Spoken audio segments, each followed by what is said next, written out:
Hey everybody, just going to take a quick break from the show to tell you a little bit about Shutterfly. If you're like us, you take a lot of pictures because you have a camera right in your hand all the time. How would you not take a lot of pictures? And we're taking all these pictures, more than we've ever taken in the history of the world. What are you going to do with them all? That's the thing. You used to get a solid picture, and then you'd look through them, and you could enjoy them. Now they're like back on your camera roll. You can't even find them. You don't want that. That's why the cool thing you need to do, and what I did, and I think it's pretty cool, is create a Shutterfly photo book. Oh. What I did, and you're going to enjoy this, Jimmy, because I haven't showed this to you yet, but took all of our pictures from being on tour this year. Oh. All live show pictures, us backstage, us on stage, doing all that stuff, and like some of the venues and things, and made a little photo book out of that. Also, they have free 24-hour designer service as well. With their 24-hour designer service, a professional designer is going to lay out the book for you for free in just a day. Make something that means something with Shutterfly. Enjoy 40% off orders over $29 with promo code SMALLTOWN. See site for promotional details. And now back to the show. Hey everybody, just going to take a quick break from the show to get you styled up with Stitch Fix. Shopping's hard. It's hard. With Stitch Fix, you get a stylist, though, who understands your style, your size, your budget, and they do all the shopping for you. Wow. This is excellent. Shopping, I'm telling you, shopping and figure out your style, it's overwhelming. Let somebody help you when it comes to getting dressed. We don't know what we're doing, so we let Stitch Fix help us out. A Stitch Fix stylist there. They know what works on us. We get the prices that make us look really good, and it feels good. You get some confidence boost walking around knowing that you're looking decent here. Oh, yeah. Yeah, we just give the stylist our sizes, style, budget preferences. We order boxes when we want, how we want, no subscription or any of that required. And they send called Just For Me pieces as well. Like, maybe you'd like this, and it's awesome. Outfit recommendations, styling tips. You keep what you love, you send back the rest. It's super easy. Yep. You can do it, and we are doing it because it's excellent. Personal styling for everyone. Get started today at stitchfix.com/STM. That's stitchfix.com/STM. Now back to the show. Did you know that parents rank financial literacy as the #1 most difficult life skill to teach? Meet Greenlight, the debit card and money app for families. With Greenlight, you can send money to kids quickly, set up chores, automate allowance, and keep an eye on your kids' spending with real-time notifications. Kids learn to earn, save, and spend wisely. And parents can rest easy knowing their kids are learning about money with guardrails in place. Try Greenlight risk-free today at greenlight.com/Wondery. New from Stitcher comes Mob Queens, a true crime podcast about Anna Genovese, who's a New York drag queen, drag club maven, entrepreneur, and a badass mob wife, more than anything. Jessica Bettinger, who wrote Bring It On, and her co-host, Michael Seligman, who produces RuPaul's Drag Race, are Hollywood besties on a mission to uncover Anna's story once and for all.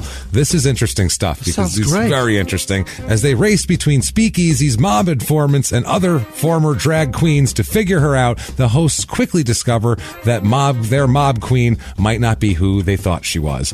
Very, very interesting. Listen and subscribe to Mob Queens right now in Apple Podcasts, Stitcher, or wherever you find podcasts. The first one premiered August 19th. Get it now. This week, in Mount Ida, Arkansas, a senseless murder of a beloved citizen leaves everyone scratching their heads until a tiny clue leads investigators on a cross-country hunt for the killer. Welcome to Small Town Murder.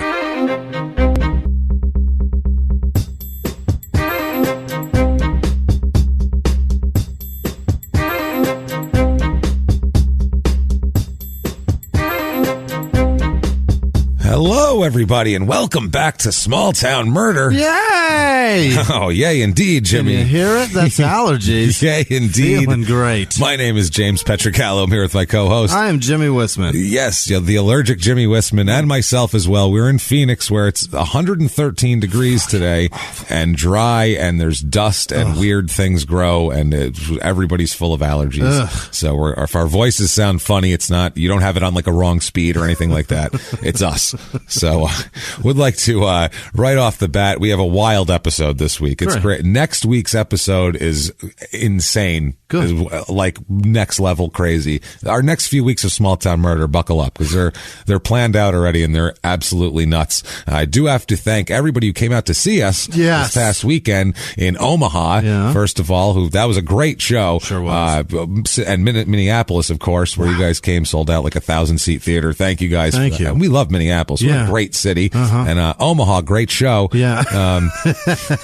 As I said on Crime and Sports, Omaha makes Cleveland look like Paris. So it's not going to be that complimentary about the city, but the show, terrific. Funny Bone, great good job, guys. Fucking place. Everything. Next shows coming up: San Diego and L.A. in mid-September. Was the 14th and 15th of September, I believe. 15th and 16th? 15th and mid-September. Something like that. You that. know where you can find out? Oh, shut up and give me murder.com. Murder.com. All your tickets are going to be there for those shows, for Philadelphia, for Charlotte, for Raleigh, for Atlanta, for all of these shows coming up. I'd say Pittsburgh and all those, but they're sold out, so you can't get those. But go there for everything like that. Philly's not. You can get Philly, tickets to that one. Tickets to Philly. You can get tickets to D.C. Yes. You get tickets there, all through the Carolinas and Atlanta. Those tickets are available as well. Right. And we told you, Milwaukee, they released the tickets they had for us. Like, we have 75 people in Milwaukee. We're going to, like, that we know. You got 75 family? So I think there's a few left. Those were going fast, though. So I think there's a couple left in Chicago. Those are selling fast, too, in December. Well, that's crazy. So Milwaukee is you guys really want us. That's awesome. That's so sweet. We're really excited about that. And thank you also, everybody, this week for all of your reviews. Apple Podcasts, the purple icon. Those reviews, you think, who cares? They really help a lot. We don't know why. They're not our charts. I'm not paid to think. That's the thing here. We're not at all. It helps drive you up the charts of the iTunes charts. We don't know why. So, but they do. They help. So if you could do that for us, give us 5 stars. Doesn't matter what you say. You can't fix us with words. Never. So say whatever you want. And it's just to help on the business end. And we really do appreciate that. And like we said, shut up and give me murder for all your tickets, all of your needs. Listen to Crime and Sports as well. If you're not listening to Crime and Sports, you are missing out. We had a guy attack people with a machete and try to set them on fire, and an 80s like action movie kidnap rescue World this week. Series champion. It's insane. You can start with this week, and it would be a good place to start to get you don't have to like sports. It's almost better if you don't. So that's all terrific. Do that. If you want to be a hero of ours, you can do that also. If you want to be one of our producers, and we're going to talk about these people in detail at the end of the show. Great. And if you want to do that, very, very easy to do that. You just go to Patreon. You can get to the links from there, but patreon.com/crime and sports, or head over to PayPal and use our email address, which is crimeandsports@gmail.com. Right. And you can get to those links right from where, Jimmy? Over there at shutupandgivememurder.com. That's right. Jimmy, I wound him up a little too tight today, and he's jumping the gun. He's jumping the gun. You know those cars when you like pull them back? And that's what I did. And it goes at the end. It's like sounds like plastic's breaking. He went to the back where it was breaking. He was saying yay while I was trying to do the This Week in Mount Ida. It was a mess. We had to take 2. That's right. It was probably take 7. You know it. Quick disclaimer. We'll get that out of the way very quickly. It's a comedy show. This is a comedy podcast. We're going to make jokes about stuff. We try not to make jokes about we make jokes about the murderers, obviously, and small towns, but we try not to make jokes about the victims or the victims' families because we're assholes, but we're not scumbags. There you go. That's how that works. That's how we make this good. If you think true crime and comedy should never go together, they should never cross paths, and this show might not be for you. No. You probably want to go with something more serious, go to like a Dateline or something like that. They exist. They do a great job, all those people, but it's a little bit different than we do it. We try to make it a little more lighter and palatable rather than he cut her head off. Oh, boy. It's a little dark for us. We're going to keep it light with dark stories, and that's how we do it. And if that sounds good to you, you're going to have a good time. We're going to have a blast, and I think you should clear the lungs, sit back, and shout it as loud as you can. Shout, shut up and give me murder.com. There we go. .com. Let's go on a trip, Jimmy. All right. What do you say here? I would love that. Let's get out of here. We were in Pennsylvania last week, about an hour outside of Philadelphia. Lots of people sending us the link to the Allentown video based on that. Lots of butt cheeks. Yeah, Billy Joel's like, why am I getting so much extra play on Allentown this week? These iTunes downloads, people are just, wow, I'm getting paid on Allentown somehow. The popularity just springs through the roof. I can crash another car. Oh, yes. And marry another model and have her divorce me. because she's clearly too tall for me. It's just not going to work. Great to be a rock god. Wouldn't it? I'll sell Jerry Seinfeld another house for $30 million. He sold Jerry Seinfeld his house in the Hamptons for $30 million. Built it for $6, probably. Who cares? $30 million. He has the $30 million dwelling. If he built it for $29, I don't give a shit. So we're going all the way to Mount Ida, Arkansas, somewhere that Billy Joel wouldn't be caught dead. I'm sure. And I'm sure here, this place, oh boy. This town, boy. Yeah. Oh boy. Let me tell you, I can't say anything else, but oh boy. I look for something. There's not a lot of positive to say here. I got to be honest with you. It's in the western part of the state. It doesn't matter. It's Arkansas. The whole thing. I don't care what shape it is. It's all a fucking panhandle. Sorry, it just is. It's an hour and 36 minutes to Little Rock here. So, decent distance away. 4.5 hours down to Dallas, which is why we always get so many people from Arkansas at our Dallas shows. It's not that far. It's that close. It's right there. It's connected. So it's. I didn't realize that. Yeah. You go from Arkansas, you cross over. I don't think I realized that it was that close to Texas. Yeah, it's right. They connect. They touch. Yeah, they touch. That's on the bananas. 40, you drive right through them. Yeah, I've been through it. I've done it. Yeah, and I don't. You go to Oklahoma. Well, yeah, you go through the panhandle Oklahoma, of Texas, and then you go through Amarillo there. Yeah. So anyway, 3 hours to Cincinnati, Arkansas, episode 76, where people wear overalls to their murder trial. As we remember, if you haven't heard that episode, it ends It ends in a man who just wears overalls to his murder trial. So that should tell you a lot about what happened that leads up to that. So good. And listen to it here. It's in Montgomery County, zip code 71957, area code 870. It's about 1.6 square miles, so it's a small little town, and then with a lot of rural shit around it, basically.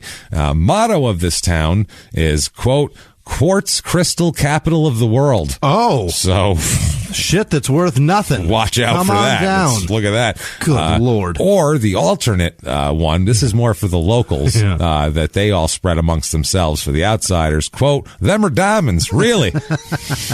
I swore. Them are diamonds. I pulled them from the earth myself. So, quartz crystal capital of the world here. Oh, boy.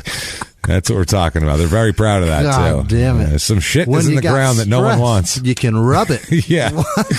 Well, all under us is a bunch of shit nobody cares about. Great, huh? I'm sure they have some industrial purpose, like industrial diamonds or some shit like that. But it's fun to make fun of. I don't Quartz, a little bit better than dirt. Yeah, slightly better. Quartz crystal, too. Yeah. It's pretty dirt.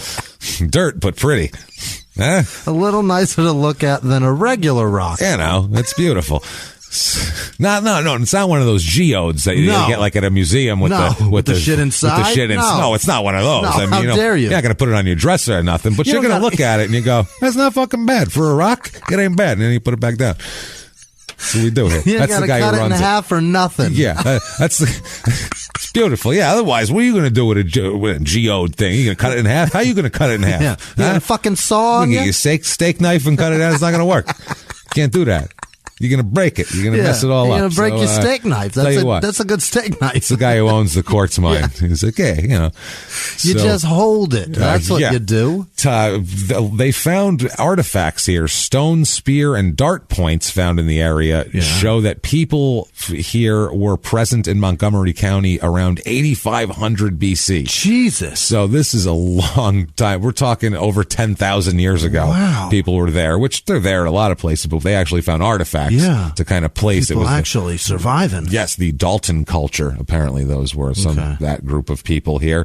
There was also early signs of houses. Native American cemeteries are present around this area as well. Are you happy that there's cemeteries? Or kill those red bastards. Those things are scary, man. Did you have an Andrew Jackson moment right probably. there? Yeah, I think you just had cool. Now there'll be a horror movie based on this. Is that what you're thinking? Yeah, cool, man. Well, they're going to take over a house, a little girl. I've seen those things that were in Phoenix where they're building shit and they come across dozens of bodies. And they're like, oh boy, everybody stop. Everybody stop. It's the coolest thing, but it's frightening. It's terrifying. You never know. Think about if you were buried there. That'd suck. Yeah. Now they're exhuming you. They're exhuming you. And they donate you back to the tribes that still exist. That's what they do with them. They give them to them and let them have a ceremony and rebury them. There you go. Because otherwise they're wandering the earth. Otherwise apparently. they're under a Best Buy, which is not, I don't think, what was planned out for them. by the earth gods. I don't think there someday will be buried under a strip mall. Where people are buying big TVs to watch football. Possibly a Chipotle will be above me. I don't think that was a thought. Really got my hopes on a Burlington. Let's hope not. No discount stores. No. Full retail, please. Can I get a Dillard? That's all they're asking for. It's full retail. Even a Best Buy, that's fine. It's better than something else. The only time they're not is when it's a holiday sale. When they're celebrating the guy that murdered all of us. By paying with his picture. Columbus Day. Come buy a TV on an Indian burial ground. There you go. Come on down there. That's a sale. That's an ad campaign right there. Come buy a TV on an Indian burial ground. Lightning and shit. That'd be awesome. Now we're talking here. There was the presence of the Caddo Indians having settled there in the 13th and 14th century. So that's the 12 and 1300s here. In 1541, DeSoto, who's the guy who found the Mississippi. Oh, is that him? I mean, that's not real difficult to find. Yeah, it's pretty fucking big, you sir. just go that way. Eventually, you can't get across the country without running into it. That's the thing. So he wasn't a blind man, is what you're saying. Even if he was blind, he would have known if his shoes were wet. Hey, I think I can't. Hold on, I'm swimming now. I think I found something. I'm underwater, so possibly I found something. I smell, taste, and hear muddy water. Yeah, no shit. Well, his people here fought the Tula Indians here at Caddo Gap, and he was injured during that battle. 1812 was the first white settlers, a Martin and Mary Collier, who I think are the first settlers into every neighborhood with no white people. Right. It's Martin and Mary, and they're like, we're going to make a go of it.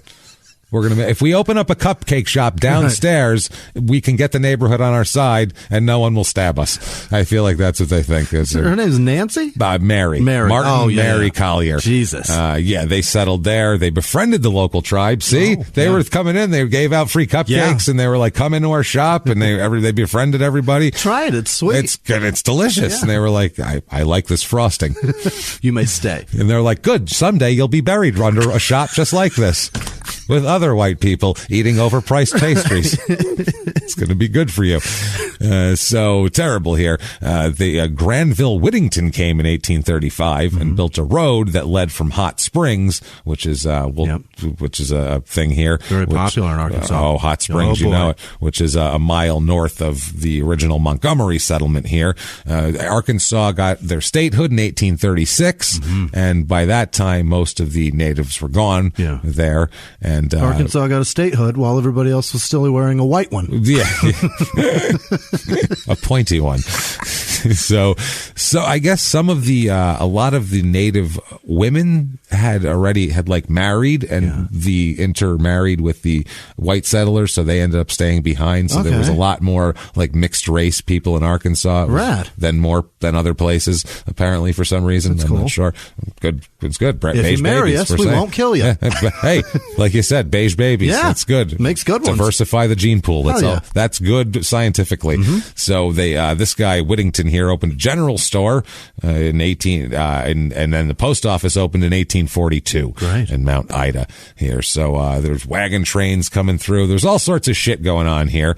This was part of this obviously was originally Spain owned it, and then it was a Louisiana purchase after France owned it there. So Montgomery in 1842 became its own county. Yeah. Montgomery was the county seat, and then in 1850 Salem became the county seat. But then later in the same year, the county seat changed again.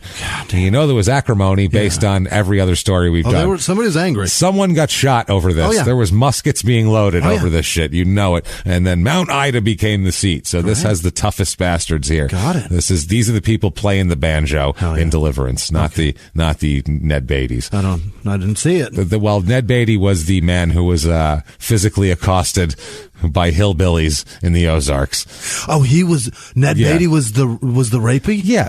You pictured Ned Beatty attacking other men in the woods and raping them? Hey, come here a minute. I'm gonna rape you. I don't think that's Ned Beatty's role, really. But poor Ned Beatty. Oh, well, Ned Beatty he had the brunt of it. Yeah, it was boy. Bad times for Ned Beatty, really. But it made his career. I suppose, he got a bunch of movies after that. Made his career. It was a good role for him. So, the city saw a silver boom that went through the 1880s that made this area like really prosperous at first. This was like a tombstone type of place where people were coming and getting their claims, and it's like Deadwood. They're putting their some crystals, fancy gear on, and going and getting some prostitutes and gambling. They were having a good time. Civil War broke out here. Most of the people in the county went with the Confederacy because it's Arkansas, and people actually, there was settlers here who formed a company to serve in the Confederate Army, and they did. Now, what ended up happening is, and a lot of times back then, all the men would go to fight. Any able-bodied guys would go to fight, so that would leave all the women behind to tend to the farms and do everything, not just what they were doing before, but now they're doing everything. And so soldiers from both the Confederate and the Union Army, seeing basically a town with no men, went in and raided the homes and farms for supplies and left all these women with nothing, basically stripped their farms bare. And all the guns are gone. And all the all the guns are gone, all the guys are gone, it's just... women who yesterday were taking care of the house and now they're farmers, and now they're also have to be fend off a company of soldiers as well. It's the sickle. It's a lot to ask of a lady who's also taking care of 7 kids. Probably she's got a baby on her hip and a sickle in her hand, and a gun aimed at her face. She had 9 kids when the war started, but you know how that goes back then. The kids just die off like crazy. You have like 12. You're lucky to end up with 3 by the time they're 18. I feel like that's how it works back then. So after the war, soldiers from both sides ended up settling in this area. Here they had a steam saw in the 1880s, a cotton gin, and a grist mill. We got to get that steam saw going. What is a grist? Grist was some sort of is it meat? No. It was not like gristle mill. No, grist. It was like grain, some sort of grain, or that sort of shit. Something organic. Like a maize. Maybe, I think it's for that sort of thing. And a steam saw, I assume, is to cut the geodes. I believe. So you can see inside of them. Because you can't do that shit by hand. No. So 1890, Mount Ida was actually incorporated our town. During the Great Depression, this devastated this place. I mean, any of the places that are kind of marginal. Right. Small town America was a mess. It's hard. Anytime the economy crashes, small town America feels it, because that's not where the tends to be not where the money is as far as the corporations and shit like that. The main concentration of money tends to be in cities. That's why you see. And if there is something there that's influx, like a big industrial something, they lay off. It's a satellite something, and that's why they put it there. And they lay off, and then everybody's gone, and they close that fucking factory. Or they lay off half the workers, and now the town has half the people are unemployed. Now, what the hell do you do with that? And that kind of kills these towns. God damn. And that's what happens, and people end up moving away, and that's what happened here. They had to start moving to cities and other towns that had shit that was going on, basically. During World War II, people continued to leave the war, and also there was plants.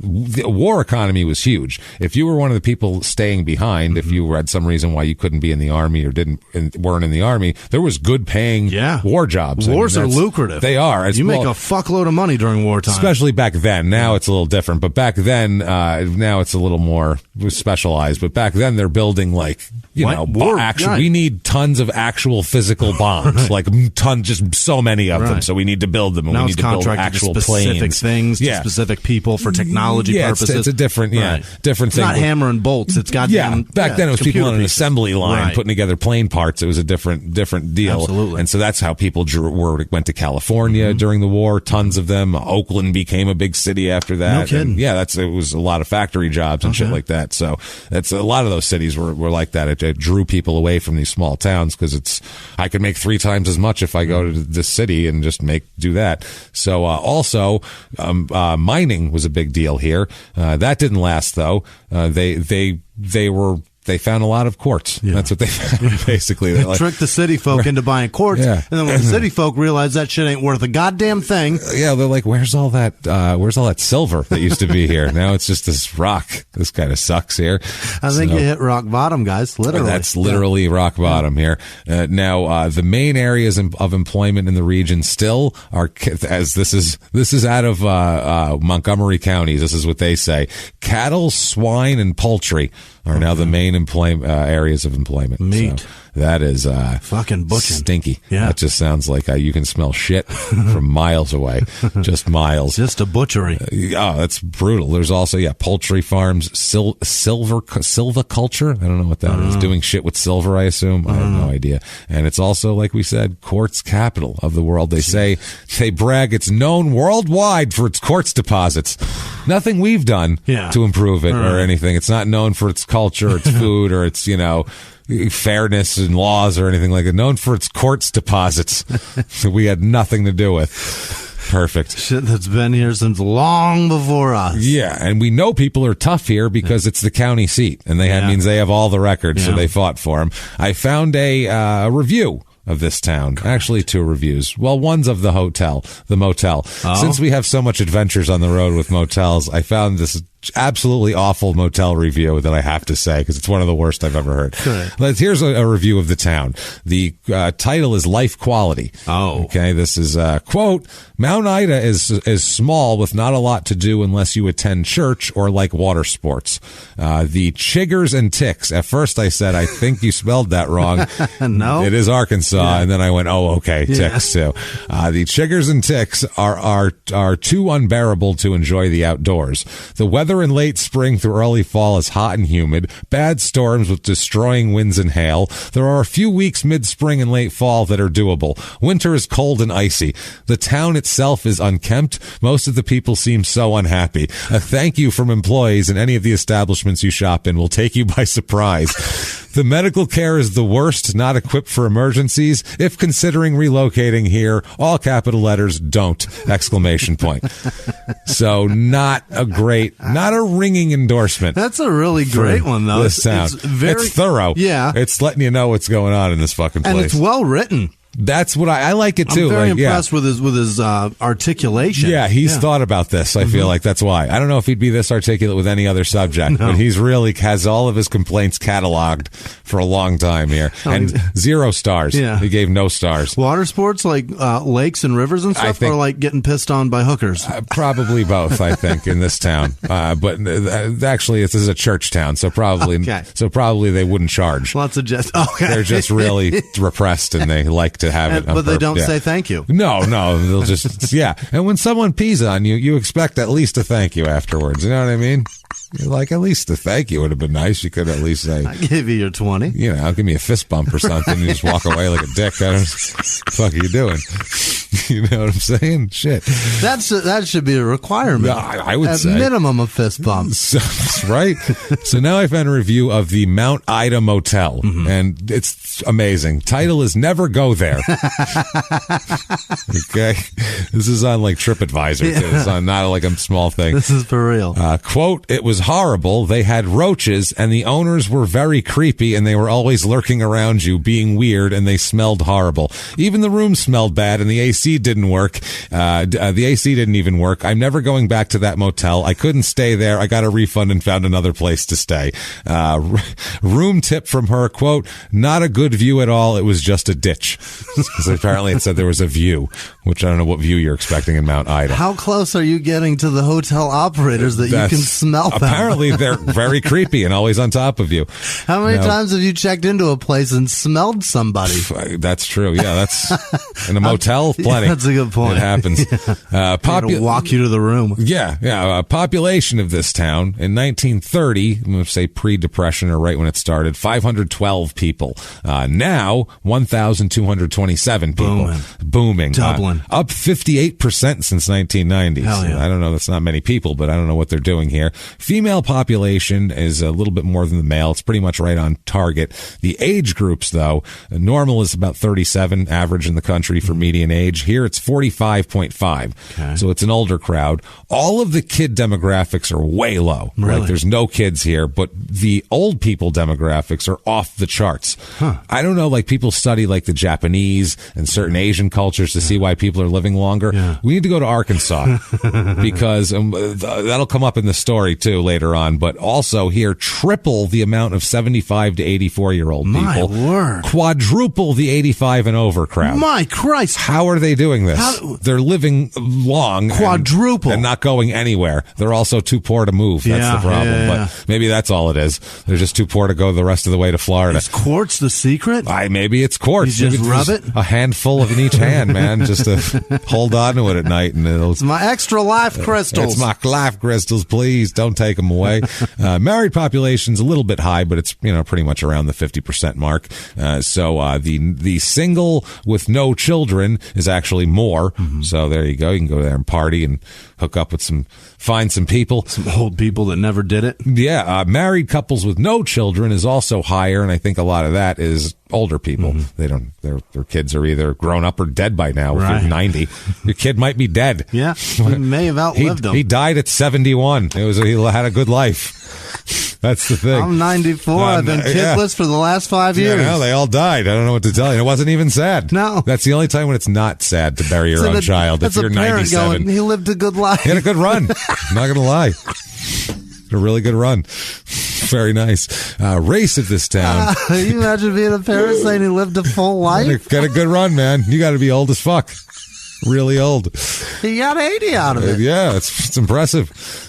By the way, at a live show, he brought up Kirk Douglas and said that he's dead. Yeah. He is still alive. Is he really? He's 102. My Christ. No, he's not. 102. Kirk Douglas is 102. He looks like he died in 1991. That's what he looks like now. He looks like a corpse that they didn't even do it the right way. Right. They just laminated him and sat him up somewhere. He's still alive. Still alive. Race of this town, 88% white, 1.5% black, which is not very black. In Arkansas, there's a lot of black people, so that's strange. 2.9% Native American, which is above average, and 6.8% Hispanic. So pretty white, let's just say. Religion, strangely, in this town, usually in Arkansas and the South, it's high. This is the Bible Belt right here. It's low, actually. 44% religious, which is not bad. All low. Bury your kid. There you go.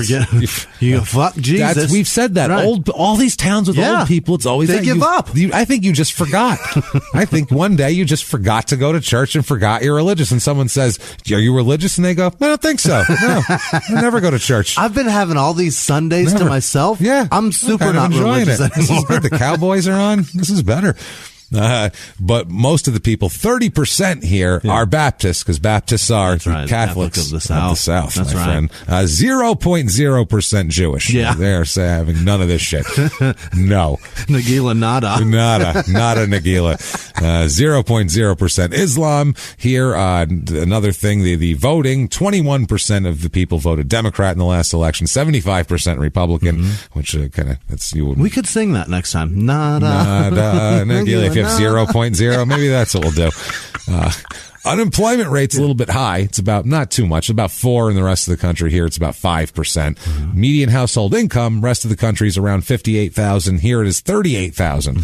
So little light on the income here. The jobs are mostly kind of blue collar. Mining and quarrying is a job that's bigger. Agriculture, forestry is double the norm. Construction is almost triple the norm. But zero white collar shit. No professional. The hardest work technical. On earth. Yeah, these are all hard working people. Hard-working old people. Yeah, they're out there. That's why Kirk Douglas looks 102. He's been out in the sun mining and quarrying. That's what happens. Healthcare, a lot of jobs there because obviously the population. Cost of living, 100 is regular even, and a par. Here it's 84.3. So it's not as low as you would imagine it is. The housing is 66. So it's which is low though. Median home cost here, $73,400. I guess it's okay. It's okay, but you would even expect lower than that. A lot of the houses, 26% of the houses are worth between $40,000 and $60,000. So I can't believe that. 18% between worth 20 and 40 are worth between 20 and 40. So what's more ridiculous to you? Cheap houses or ridiculous expensive ones? They're both. They're so silly. I can't believe this. You know what? Let's find out what we like better with the Mount Ida, Arkansas Real Estate Report.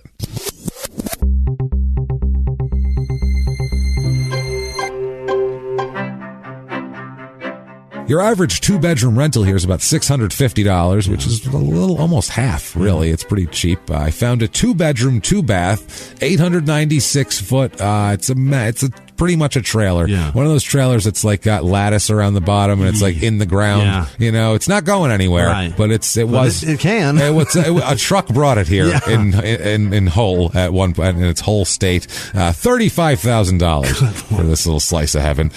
I found a 2-bedroom, 2-bath, 1,164 square foot. I'm not going to lie, it's scary. Mm-hmm. It's a frightening home. Yeah.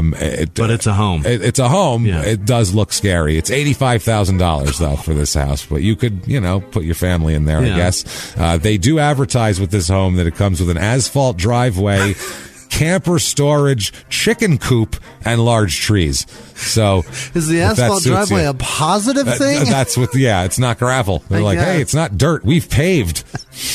Look at that. Not concrete, though. Asphalt driveways are so weird. Oh, yeah, they're messed up. It's so bizarre. I found a 5-bedroom, 3.5-bath, 2,900 square foot, awesome-ass house. It's on a huge hill sitting up by itself, like in a hill in the woods. It's foreboding. It looks like one of Hitler's retreats. It's like the wolf lair. It's crazy. But it looks like the site of an awesome horror movie. Like there'd be lightning around it. If it wasn't in Arkansas, I would fucking want to move here. It's so cool. To you right now, it's so cool. Raving about a house in Arkansas. It's so cool. Me. And then I'm like, I have no idea what to think. It's in Arkansas though. That's why. And it's a beautiful home. $354,900. And it's in Mount Ida. That's the problem. That's why it's cheaper here. Things to do.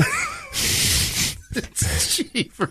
It's a little cheaper. Things to do. I found the October. It's in October here. Is the annual World Championship quartz crystal dig. What? So you see who can dig up the most quartz by hand? Apparently, apparently, if you just take a shovel and just attack the dirt, you're going to come up with some quartz eventually. So they have a quartz dig, and it's the World Championships. Everybody, people from everywhere, as far away as Little Rock and Amarillo. As far away as an hour and a half. As far away as Benton. All the way out there. Last year, a guy came from Memphis. God damn it. So also the Sorghum Festival, Jimmy. What is that? Sorghum, I knew you'd ask. Sorghum is a sweet syrup made by cooking the juice squeezed from sorghum cane. It's like shitty, cheap sugar. Sugar for... It's like a sweet and low off? Yeah, it's like if you can't grow sugar, you have shitty sorghum. If you are, the annual sorghum, it says, quote, if you are wanting to by chance see how sorghum is made, there's an annual sorghum festival here. It sounds disgusting. It takes place in homage to the tradition of making sorghum. And then they also have the quote, by the way, it says, it is always good when we can remind people of the good old days, which involved a lot of hard work. Yeah. Today requires it too. Who was doing that work back in those good old days?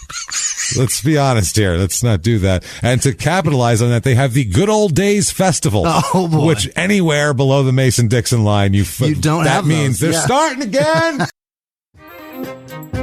Hey everybody, just going to take a quick break from the show to tell you about the safest sponsor ever, Simply Safe. Absolutely, these people will keep you safe. It's amazing. You know that every 26 seconds a burglary takes place in the United States, according to the FBI. That means that by the time this podcast is over, dozens and dozens of homes will have been targeted, ransacked, God knows what happens here. So protect your home before it's too late with Simply Safe proactive security system. Simply Safe helps stop threats before they even have a chance to break in. Named Best Home Security System by U.S. News and World Report 5 years in a row.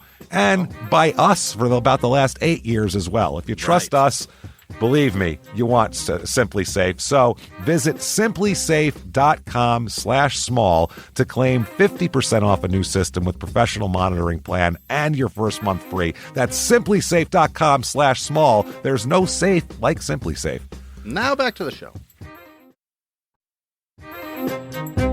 This show, Small Town Murder, is brought to you by BetterHelp. Get yourself some therapy, everybody. Honestly, here. We often hear about, red flags that you should avoid. Hey, that's a lot of a thing. It's become a real phrase now, real cliche. But why don't you focus also, you look at green flags in friends and partners. Look for good things as well. Right. And maybe you're not sure what that looks like, though. Therapy can help you figure that out. What are positive things? What are the green flags? And then you can practice them in your relationship. It's absolutely a fact. And so, honestly, we absolutely are huge advocates for this. It really, really helps. BetterHelp is fully online, making therapy affordable. It's convenient. They serve over 5 million people worldwide. You can access a diverse network of more than 30,000 credentialed therapists, wide ranges of specialties there. Here's the coolest part.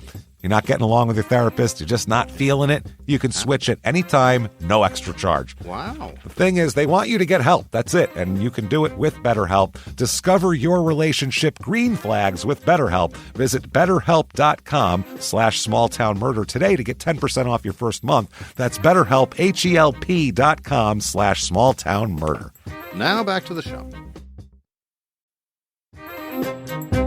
Hey, everybody, just going to take a quick break from the show and tell you about Noom. Has Noom helped you? I believe it has. Oh, it's got an app. You can do tracking. It's terrific. It does. Noom builds personal plans that can meet individual needs. That's the thing. Takes into account any dietary restrictions, medical issues, other personal needs. That helps build a plan that works for you. And yes, so I know that you've had your own personalized program here that you've been working on.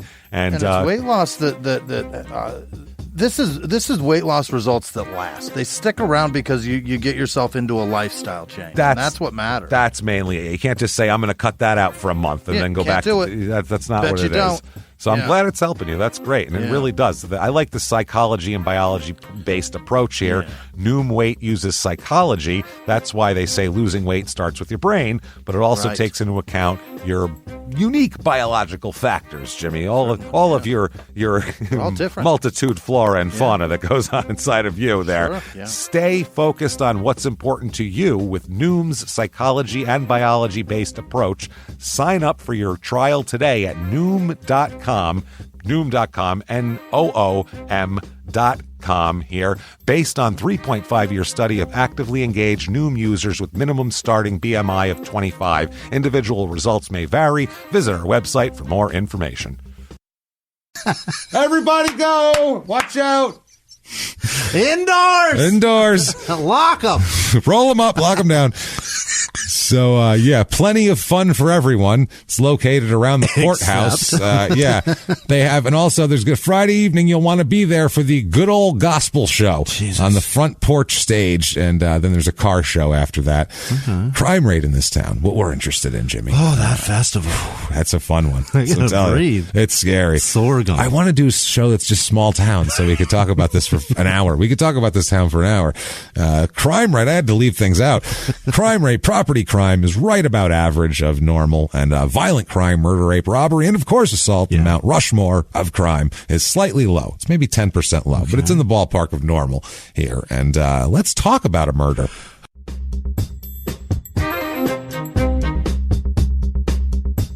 Hey, everybody, just going to take a quick break from the show to tell you a little bit more about BetterHelp. Oh, BetterHelp.com. That's right, Jimmy. If there is something interfering with your happiness or preventing you from achieving your goals, BetterHelp Online Counseling can help you. BetterHelp offers licensed professional counselors who are specialized in issues such as depression, anxiety, relationships, trauma, anger, family conflicts, LGBT matters, grief, self-esteem, and more. Connect with your professional counselor in a safe and private online environment and get help at your own time and, of course, at your own pace. Anything you share is completely confidential, and it's so convenient. You can schedule secure video or phone sessions as well as chat and text with your therapist. If for some reason you're not happy with your counselor, you can request a new one at any time, no additional charge. You know, that's a good deal. That's fantastic. Best of all, it's a truly affordable option. Our listeners, Small Town Murder listeners, even get 10% off your first month with the discount code Small Town Murder. You should be able to remember that. Mm-hmm. So why not get started today? Go to BetterHelp.com/smalltownmurder. Then just simply fill out a questionnaire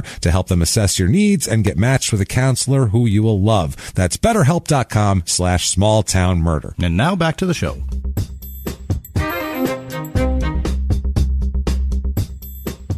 Okay. It's a juicy one. Oh, boy. Jimmy. It's a good one here. It's getting sorghum dripping out of it. That's the problem. Yeah. Every murder here, they find so much sorghum on the scene that it's really difficult to do the forensic work they need, because they say the DNA is just, it's what's the word I'm looking for? It's interfered with by the sorghum. It's sticky. That's the thing. Yeah. It changes the molecular structure of your blood, of semen, even. It's, semen and sorghum. They can't compete. Sorghum takes it over. Can't tell if they had diabetes or if this is sorghum. I think it could be sorghum. Oh, it's just a splotch of sorghum again. No, hold on. Not blood, you guys. Get the dogs out of here. It's just sorghum. They're going to lick it all up.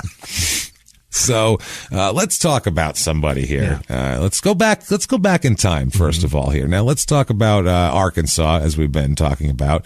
And let's take it back to 1986. Oh, boy. Which this town now, up 58% and everything, seems still, I'm not going to lie, depressing. Yeah. In the 80s, we're talking a little more depressing. Uh-huh. And in the 80s, the population dropped. From 1980, it dropped from 1,023 people in 1980 to 775 in 1990. Really? The 80s were devastating the small towns. Okay. The economy just destroyed these small towns for the most part. So this is one of those places. So the 80s, it's depressed, it's not great, and it's Mount Ida to begin with. So not terrific. Let's talk about a young guy named Charles Black. Okay. Charles Black is a young attorney. Oh. He's a young attorney, doesn't live in this area, and I'll leave alone where he's from because that's not important, where he's coming in from and where his job is and everything here. But on August 14th, 1986, Chuck, he's a young attorney. His parents are, we'll get into them, but his parents have been in politics and law and things like that. So he comes from a good family. And on August 14th, 1986, Chuck, as he's known, Charles Black, receives a call from the sheriff's office of Montgomery County. And they tell him that there's an ambulance at his parents' house right now, and he should probably go there. This is someone he knows in the sheriff's department, just heard an ambulance was going to that address and gave him a courtesy call. Said, hey, just heard an ambulance is going to your parents' house. Don't know what's up, but figured you'd want a heads up. Which is nice in case you don't know. In case you don't know, which he didn't. So Chuck jumps in his Ford Bronco at the time here, and he races down. He races there to get here. At 35 miles an hour. At 35 miles an hour. Al Cowlings in the back. No. It's just Al Cowlings was driving. He was in the back. He was saying, I can't do it anymore, Al. I can't do it. So he says here that he thought that his dad had, the way he put it, quote, had worked himself into an early grave, is what he put it. He figured his dad had a heart attack. His dad was always working, and he said, oh, Christ, Dad his ticker finally popped. Yep. Hey, his ticker. No, we'll give him, do you want to give him that one? Yeah. Southern Italian. Hey, his ticker finally popped. You know what I mean? Every time I come over, I say, Pops, your ticker, it's not going to go any further. What are you doing? And he said, now leave me alone, boy. I don't want to do this. And I said, hey, listen, Pops. And he's like, why do you talk like that anyway? Anyway, I didn't raise you to. You were born in Little Rock. What the hell's going on here, boy? Not even Little Rock, fucking this town, Mount Ida. But he gets there, and there's a state trooper there also. So he's like, that's an odd one. Why is there a state trooper here for a medical emergency? So at that point, an officer walked up to him and told him, quote, it's your mother. It looks like she's been murdered. Which is not what you want to hear, generally. I don't think anyone wants to be told their mother has been murdered, especially like on the fly like this. Right, very casually. Yeah, he tries to go in the house. An officer tells him, quote, you don't want to see this. Oh, boy. Which is not what you want to hear as well. And so, but Chuck said, no, I'm going inside here. So he goes inside, and I guess he sees there's blood all over the walls and ceilings. It is just it's a scene in there. I mean, it looks like there's been somebody exploded in there based on the been a murder. Amount of blood. Well, and then you find out when he finds his mother, she's been stabbed in the torso, stabbed in the throat a bunch, and her throat's been slit. God damn it. So that's a lot of blood spray from arteries and everything else. There's blood everywhere. There's also a carving. There's a carving of an X on her cheek, which is strange. Yeah. You know what I mean? That's not normal. No. This is a 62-year-old woman at home. Yeah. You don't expect, this is like what some, something in L.A. This is some crazy, or some weird gang shit, just doing something on your cheek as some sort of calling card for revenge. This isn't like a normal, hey, my mom was at home and somebody broke in, stole her wallet and killed her. You wouldn't imagine some sort of aggressively torturous behavior like this that. Is far too early for DMX or X-Pac to be around. Yeah, Yeah, this is what I mean. None of this stuff. You can't blame any of them. You can't blame any of them right now. That's the issue. And they tried. They really did. Or exhibit. Or they said, is there a black guy anywhere? Does he say X a lot? Anywhere, just anywhere around here, because he could like Malcolm X, and that's fine also. Maybe he was a fan, and we could just blame him for it. So instead, so Chuck is he's losing it. He says he says, quote, I remember asking, is she dead? Is she dead? Just because he didn't know. Chuck. He said that he just talked to her. She called him to invite him over to have potato soup for dinner. And so he's like, I just talked to her a few hours ago. I don't know what the fuck did between there and there. He was just didn't know what to do. He was losing it. And he's a guy who he's like a county attorney. So he knows how the system works, and he knows that he's not just sitting there feeling helpless. He's feeling like, I need to fix this shit. So he said, quote, like a mule with blinders on, I had my mind set on finding out who slaughtered my mother like that. And then even after we found out, my dad was dead set on making sure he got what was coming to him. Oh, boy. So he's pissed. This is a Southern Justice episode. They want vengeance. They're not just sad and sitting around going, I hope the police find the guy. Like, he's like, I'll fucking find him myself, and I'll drag him to the courthouse by the collar if I have to. It's happening. If we get that far. If we get that far, exactly here. So they do a little investigation. This is the police, and Chuck is involved in this too. He's not fucking around. They talk to the neighbors, obviously. They fan out from the scene, and one of the neighbors reported seeing what they described as a suspicious vehicle around on that day. Now, as we've talked about, a lot of these old towns and small towns, and especially towns full of old people and small towns, they see a lot. A quote suspicious vehicle means a vehicle that they haven't seen, like from their neighbor, that doesn't belong to their neighbor. If you buy a new car, what happens is the police show up that day. For like 2 weeks. You're pretty suspicious. They have to know that that's your car. It's really got to be a thing. Get burned into their face. If you have a visitor, that's a suspicious vehicle. Period. It doesn't matter who it is, what it is. You could have the priest coming over. Suspicious. It's all very suspicious. When your priest gets there, so do the cops. Someone's coming. They're taking your plate down. How many times we've had like 5 murders solved by old people taking down license plates because they're nosy. So this is an old green Chevy truck. Okay. So an old in 86. So you can picture that. They said that it was after that they said that truck was seen heading in the direction of Hot Springs. That shows you how few roads there are around here, that you can tell what town away from here it's headed to based on just the direction they're driving. That tells you. If someone pulled out of my driveway, I go, I don't know where the fuck he went. He could have gone anywhere. He could literally be in LA, or he could be in Albuquerque or Las Vegas. I'm not sure. When I leave your house, you can tell the cops if I'm in trouble or if I'm being looked for. Jimmy went away from me. Away from here. I'm not positive. He went that direction, but from that direction, streets go fucking everywhere. He could have turned any direction. There's freeways that go everywhere. I'm not positive. So here, though, they knew, headed toward Hot Springs. So Chuck and his buddy hop in a car and hit the road searching for them. They're ahead of the cops on the investigation, which, you know what, though? If this guy is, from this area, too, he knows how competent the force is. And he might say, I can do this better than them right now. I have a little more gusto behind me also. And he's just not waiting. And I know where they're going. I'm going that way, too. So gone. So they look for the truck. And everywhere. They search everywhere for the truck, and they're looking for anything that they could find that might be evidence. They're looking for on the sides of the road. They're keeping their eyes peeled for, discarded clothing, weapons, anything like that. Something could be there. Now, Chuck's friend thwarts the whole thing here, according to this article here I found. Chuck's friend is the game warden. That's what the thing is. Now, as we've discussed before, the game warden is very important in these small towns. He has power. So it was Chuck. That's who's investigating, by the way, a murder. A county attorney from another county and the game warden. They're hot on the trail. This is like a silly This is like a bad hour-long drama. It's like a Monk. It's like not quite a drama, not quite a comedy. Like it was one of those where it's like a county attorney and the game warden solve all the crimes.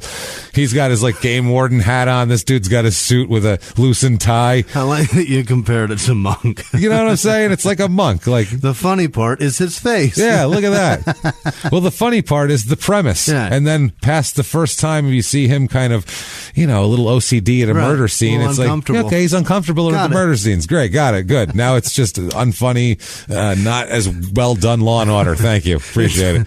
It's Ted. 10 minutes in, you're like, oh, I get it. The bear says fuck. Okay. Oh, he says fuck, so it's like, look who's talking with a bear. Great. Got it. Seen it for 10 minutes. The movie's over. They already made end this? 3 of those. Right. The Scientologists already made a bunch of those. So I don't know. They're both Travolta anchors. Same thing. Yeah. So anyway, they hit the road. The game warden gets called away for work. Apparently there's another murder because the game warden, as we know from Minnesota, is in charge of or was that Maine? Minnesota was the... I don't remember. He's a bad man. The game warden knows what's up. He knows how to do things. So the game warden drops Chuck back off at the mother's house there. And then a couple of cousins come, a couple of Chuck's cousins come, and they want to help. So Chuck sends them to go look for he says, go drive down that road and keep your eyes peeled on the side of the road. He's organizing search teams. Incredible. Where are the fucking cops in any of these towns? Where's that state trooper who was in the driveway? They went back to the station to really formulate their game plan. I want someone to show up in a sport coat and say, I'm with the homicide department. I'm going to look into this. And I will not rest until it's over. And maybe I don't search for the bloody clothes, but I'll tell you where to search because, I've done this a whole bunch because I'm a homicide detective and it's my job to find people who fucking kill other people, not people who poach possum meat or whatever I don't know what's illegal to hunt, but I assume you could probably kill possums at will. It's probably legal. That one is squirrels. Yeah, they probably just shoot them off your property, no problem. So I don't know what's happening now. So now this other attorney, he is sending his cousins to look for bloody clothes because the game warden got called into work because of illegal possum hunting or poaching, possum poaching. Because Joe Kenda's got to go shoot. Is that his last name, Kenda? That's not it. It's Ken something or Kim something. God damn it! I don't know. It's the guy from Colorado Springs. It's fantastic. Yes, by the way. Yes. But he's too busy with the shooting. He can't go investigate shit. No, he's got to talk about ones he's already solved. That's the problem. For the next 8 years. Forever. So this is crazy. They drive. I don't know what's up with this family, but they're good at investigating murders because he sends I have cousins. If I sent them out and said, go find, they'd stop and smoke weed behind a tree. The others would go over here and fall asleep. Somebody go out to dinner. Yeah. Nobody would get anything done. He's right. Do you have cousins? I got cousins that just don't know shit. Would you send them out on a murder thing and expect them to come up with results? I've got cousins that are cops, so they could probably do it. They would probably pull it up. But the ones, that aren't, no. You would, even if they found shit by accident, you'd almost be better if you just stay out of the way because otherwise you're going to mess up our search. That would be mine. You know what? Actually, and find them busy work. Yeah, we'll send you over here. Everyone has dipshit cousins. You got a cousin that he'd come back and go, I went to dinner, but what'd you find? I found an amazing steak knife. Look at this. I took it from the restaurant. You're like, no, you can't. Never mind. What are you doing? Hey, these people around here are crazy. You never know. Somebody could come after you. I forgot mine in the car. Okay. I heard there's geodes. I'm going to slice it, The guy said steak knife. Oh, he was kidding. Okay. For Christ's sake. I still got the steak knife. So anyway, these cousins actually find shit. Unbelievable. They're actually useful. They find in the middle of a logging road, mind you. Okay. This isn't even on the main drag or off 2 feet on the side of the highway. On a logging road somewhere, they find a clothing label. Not a label. Not a bunch of clothes. Not a garbage bag full of bloody clothes with a sign on it, or not a Hawaiian shirt hanging from a tree branch or something. They find a clothing label on a logging road. That's amazing. His cousin should be homicide or some sort of investigators because that's incredible. And it's a clue? It's a fucking clue. It's from the Azar's men's store. Okay, so now we've tracked it down to a store. Well, how did you fucking tag come off? I have no fucking idea. How do you find a tag in the middle of a logging road? There's like sawdust and shit. They found a tag. Yeah. How well this is the eyesight here. So people live to be 100 and their eyesight's amazing in Arkansas. You know what? Maybe I'm going to buy that scary horror house. Not imagine. I'm moving to Arkansas. No, I'm not moving. Finding a tag and picking it up and go, I found it. Here it is. So 30 feet away from the tag. Okay. Cause now they're like, we're in the ballpark. This is it. Fan out. I smell more. With the tag in their hand. One guy, he licks the tag, holds it up in the air to the wind, follows it and shit. Like, what is happening? Sniffs it, tastes it, puts his face to the ground and follows the scent. That's what it is. Like a bloodhound. 30 feet away now. No, honestly, in the middle of a logging road too, 30 feet in any directions. All sorts of trees, and it could be anything at that point, but they fan out. This is incredible. 30 feet away on the side of a pine tree they found a bunch of bloody clothes there in a pile, including a men's suit. Okay, so they take the suit, or they go back. They don't take the suit, but they go back to Chuck, and they go, I found this fucking label. Found a tag. I found a tag. We think this tag goes with the suit. Attached. Blood all over the shit. Is this a clue? In a suit. Yeah, is this a clue here? So they're like, okay, well, this is they go back, tell Chuck. Chuck tells the police. He calls the police. Hey, we did your job for you. My cousins. Yeah, just my dipshit cousin Larry is better at this than you are, dummy. But it's my mom. It's fine. If it's your mom, you find her. How's that? If you find who killed her. But if it's my mom, I guess it's my job now. So incredible. He calls the police, and the police, Chuck, the game warden, and all the cousins head back to the area to investigate further. What is happening? They all have rubber gloves, or they just where's the mayor and all? The mayor's the only person. No, this isn't a crime scene unit. That's the thing.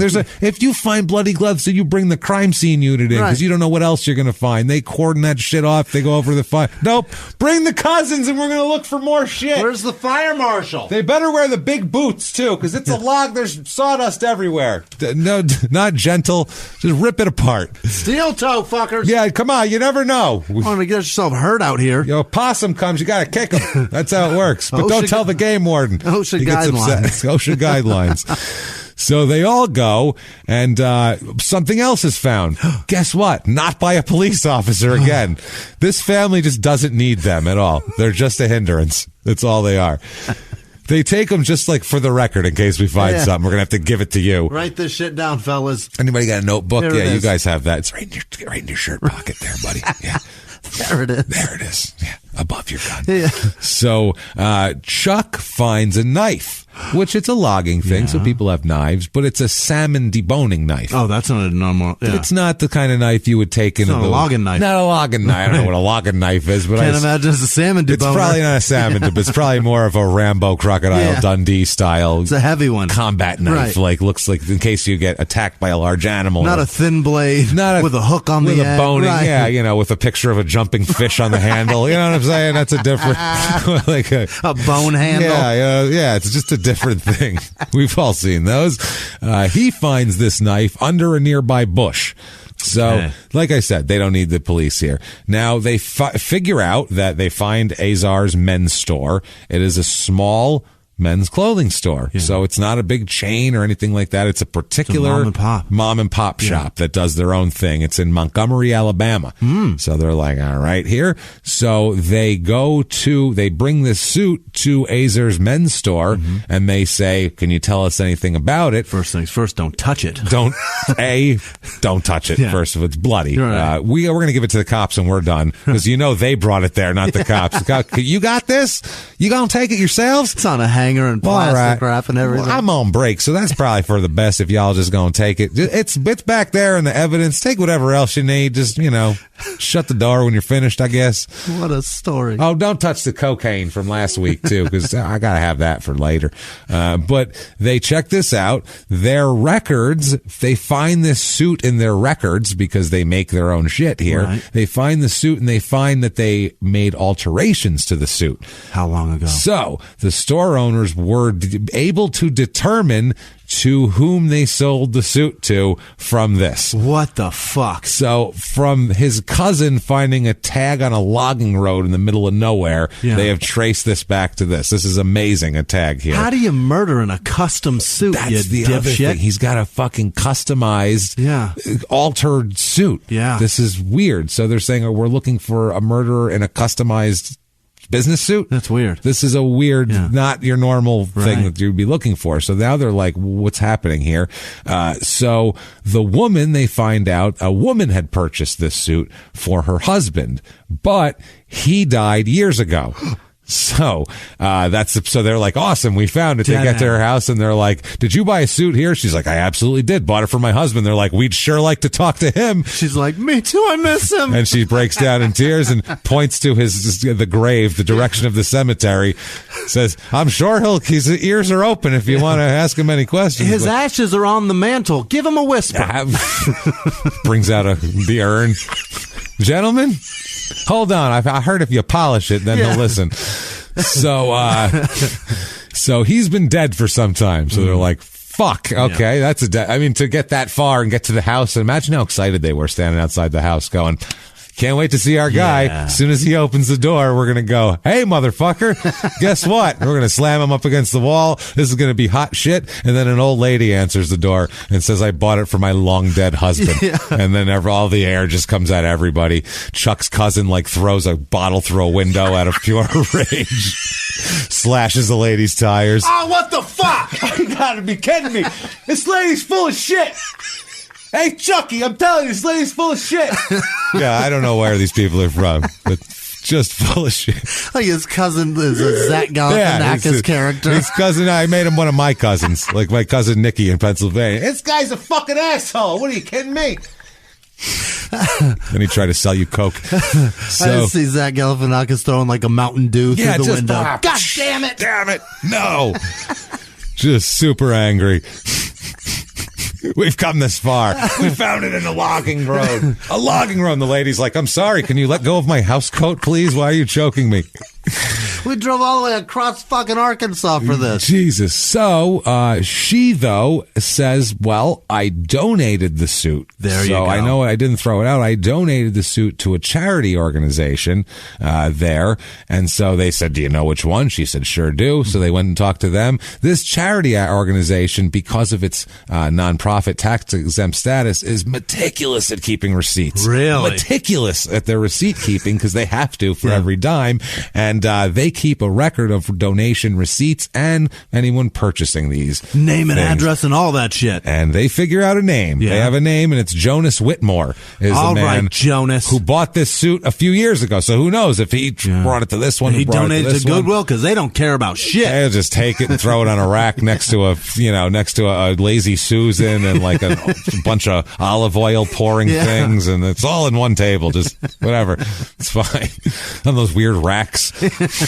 Goodwill's the most fun to be in. Strange. Just a weird pasta hanging rack. Giant pasta racks is what they are. I've found that's my new torture for my kids when they're bad because my son, I took him in there a couple weeks ago because nobody has jackets on sale yet, and I was trying to look for one for this tour that we're doing for this winter. I'm just looking for one. I can't find one anywhere, so I'm maybe Goodwill. In August in Phoenix, right. You're not going to. So maybe in Goodwill I'll find a pea coat or something. So I took my kids in there with my.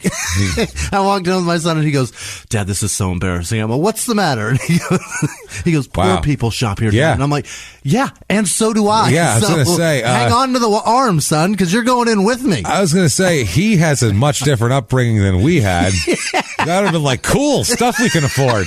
That would have been my thing. Exactly. We can afford a lot of this stuff. Not all of it. We could buy almost all of it. But most of this stuff, we could buy a couple items we want. We could probably choose from. We could certainly walk down the toy aisle with our arms out, put them all in a basket, and walk the fuck out of here. We could just impulse buy a TV. Just impulse it. No problem. You know what that's like? feel like I'm hot shit. Big man. Big man. So now, from now, when we were walking out, he goes, "Thank God we didn't have to buy anything." And I was like, you know what? Next time you're fucking bad, I'm going to take you in there. I'm going to make you pick it out, and you're going to wear that shit. What you do is you make him buy underwear and make him buy it. That's what you do. You go, here you go, son. They're your size, and then make him pay for it. Drop a 20 You don't have to wear them. Go buy them, motherfucker. But you're buying them. This is important in character building, my friend. Real character building lesson. Think you're better than people? You don't have a job, motherfucker. Who are you better than? You are poor. Really poor. You're buying underwear at Goodwill. Nothing. Yeah, look at you. You have nothing. With money I gave you. You didn't even have the money to buy underwear at Goodwill. I had to give you money for your shitty Goodwill underwear. Yeah, they're shitty. That's right. You can wash them, but there's always going to be the thought that people's shit was in there and it's not yours. Now go look at the nice lady behind the register with a smile and buy that shit. Yeah, who's wearing underwear from here. Right. So, you bastard. Don't make her feel bad either. Stop being a fucking prick. Be polite, you little shit. Stop acting like you're better than people, because you're not. No, you're nothing. You're a child. So they're interested in figuring out who Jonas Whitmore is, to at least see where the trail goes from there. Following the trail of a suit, this is crazy. So they find it is Jonas Houghton Whitmore III. That's a lot of names. That's a lot of name right and there. And the third. So now we have a guy who's a suit purchaser with a Whitmore III on the end. Yeah. He sounds like he's probably upper crust. He is not. He is as trash as ever been here. And two people before him were proud of that trash. So trash, in fact, that they named theirs. That's right. That's who rich people and really trashy people. That's who name their kids after themselves. Yeah. Either you're too poor or too rich, I feel like, maybe. And some people just do it for whatever. And ethnic people, it's a you're keeping it going. I don't know what the fuck people are doing. So anyway, he's 42 years old. He is just an interesting fella here. He's kind of colorful. He has a wife of, dubious legal status. Yeah. They're sort of separated and sort of together and sort of divorced and everything like that. Yeah. He's got 4 children. Holy Christ. Of various ages. From one daughters that are a little older from previous relationships and that sort of thing. Decent petty crime record. Yeah. Things like burglaries and a lot of juvenile arrests. Shit like that. He was a juvenile screw up. Yeah. He's born in 1944. He went into the Army in 1962. So think about that. That's pre-Vietnam. So he probably was in the early wing or not. He could have been here, but that's a different time in the Army. That's still like the Korea World War II type Army. There was respect in that. It was just a different type of thing. It wasn't the being forced to fight in jungles Army that, without signing up and, and then having kids be upset about it, back then you just got a crew cut and you fucking went in the Army and that was that. So it wasn't a big deal. But he's got a lot of problems, just basic issues here. And we'll get into those a little bit more a little bit later here. But we figure out that on August 14th, 1986, which is the day Chuck received that fateful call, Jonas here was looking for a property to rent in Mount Ida. He wanted to rent a place, and he stopped at the house of a woman named Clara Stanley, which sounds like an old lady. Yeah, I just see her. She's got a pie cooling on a windowsill, big time, to ask about a rental property. Apparently she had a rental property, and I don't know if it was now occupied or what it was, but she lives, Clara Stanley lives right up the road from Chuck's mother, whose name is Essie Mae Black. Now, so she lives right up the road from her, and she says that this was about 2:45 when Jonas stopped at her house, this Clara Stanley, and apparently Whitmore came up to the fence that surrounds her yard to talk to her. How you doing? Yeah. So-and-so. He showed up wearing a suit. Yep. Looking sharp. Hey, y'all. How you doing? Yep. I'm looking for a property. You go out to rent a property, try to look respectful, especially if you have a criminal record. You really want to you got to overcome who you are with how you look. And well, he looks like a fine young man to me. It's got to be one of those things here. Watch the left hand one instead of the right. That's all it is. Yeah. So Whitmore then apparently was told that Mrs. Black has a rental property somewhere, this Essie Mae Black, who lives about a mile down the road, and you can go talk to her. And so he says, okay, sure, no problem. So this Clara Stanley calls Essie Mae Black and says, I'm going to send this fella down here. And she says, sounds good. And so he goes down to Essie Mae Black's house. Essie Mae said, sure, come on in, have a good one, sit down. Made a couple phone calls for him regarding a couple other rental properties that she knew of in the area. Got a friend who's got a place. People really go above and beyond. Yeah, they're bored too. It's 1986 in rural Arkansas. And it's pre-MLS. Yeah, is that what it is? Yeah. Yeah. What's that? That's the search thing. Is that an MLS? I thought you meant the soccer league. Because that's what that is too. But I didn't know. That's the first thing I thought was this. I'm like, well, when I said it out loud, I was like, that's the soccer thing. I don't know if that's what this is. I'm not sure. Is it MLS? Is that what the listing service is? Oh, for real estate. Yeah. Okay. Jesus Christ. I'm not sure. It's an MLS, right? Well, back then you'd get the paper. Yeah, right. And if it's not in the paper, I don't know. It's not. There's no online. There's no anything like that. But pre-MLS, that's what it is, right? I think it is. I don't want to keep saying that if that's not what it is. Yeah, that seems right to me. Listing service. Anyway. Pre that shit. If you knew somebody that's got one for rent, you want to tell them. Go talk to. We'll call them. Yeah, because I know somebody that's got some shit too. Otherwise, it's just you put it in the newspaper and that's it. So most of the time, probably I would think you'd rather have word of mouth too than a stranger or something like that. So this guy, she invites him in, makes a bunch of things like that. Now this is Hey everybody, just going to take a quick break from the show to tell you about a healthy, delicious item, Hero Bread. And we're both trying to get healthier this new year. Jimmy had a eye-opening doctor's appointment and things like that. So we're trying to get healthier, and I'm telling you right now, this Hero Bread is a good step in this direction. It's delicious, and it is really good for you, and it's really excellent. They have the sliced bread is good, the bagels, the tortillas. I know you've been they're terrific. Ranting about the tortillas. They're so good. With Hero Bread, you can focus on your health goals and still indulge in the soft, fluffy experience you love, but guilt-free. I really love the little Hawaiian rolls, too. Yeah. They're so good. They're so good. The Hawaiian rolls, they're legit. They're fluffy. They're exactly how you want them to be. You'd never know it's low-carb and high-fiber bread from the texture. You get the soft, fluffy experience you know and love with your savory breakfast sandwich, late-night grilled cheese, Taco Tuesday. Do it. No compromises, just flavor, ultra-low net carbs, 0 grams of sugar, high in fiber. It's fantastic. Hero Bread is offering 10% off your order. Go to hero.co and use the code SmallTownMurder at checkout. That's SmallTownMurder at HERO.co. And now back to the show. Hey everybody, just going to take a quick break from the show and tell you all sorts of good stuff about Chime. That's what I'm talking about. There's so many extra fees you have to pay in life. Everything. You go to the airline, there's an extra ticket on that. There's extra fee on every fees and fees, hotels, fees, all this type of stuff. We're trying to make progress, and the next thing you know, here comes another fee coming at you, and it's more money than you expected, and your whole math is thrown off, and it's awful. Learn more at chime.com/smalltownmurder.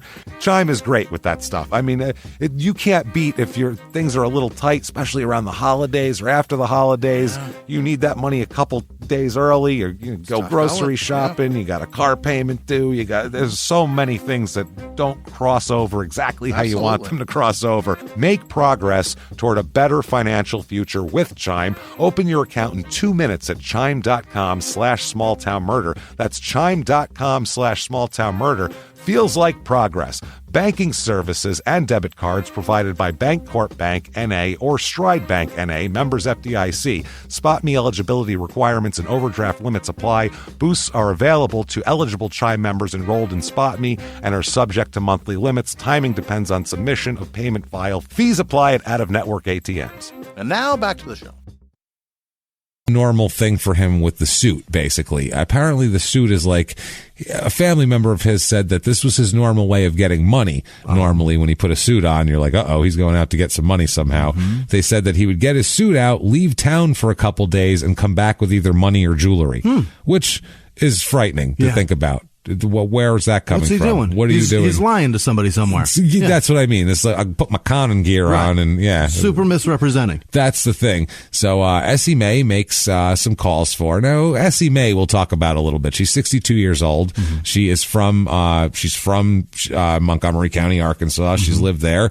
She married Bill Black in 1946. Wow. So I mean, old school. She was the Montgomery County in Arkansas county clerk from 1975 to 1982, making her the first woman to hold elected office in Montgomery County. How about that? So she's a trailblazer here. Yeah. She's literally the first woman in the county to hold an elected office. Incredible. So that's who Chuck comes from. That's why Chuck says, let's go look for this shit, round him up, because his mom isn't taking no for an answer, isn't taking wait your turn or whatever. Right. She goes and gets elected. You go get what you want. And he said, I want to find who killed my fucking mom. Hell yeah. That's what I want. Mm-hmm. And so I don't need the cops for that. I'll send my cousins out and they'll do a better job.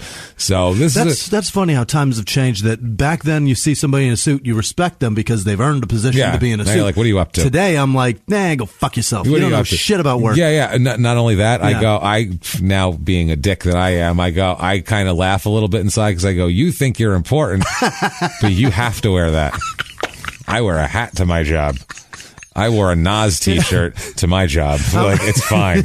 And I'm wearing cut-off sweatpants cool. right now. That's what I'm saying. You know what I mean? Like, I go, I win, fucker, Enjoy your fucking suit. I'm not rich, but you know what? I don't think you are either. No. I can tell by your shitty shoes, mister.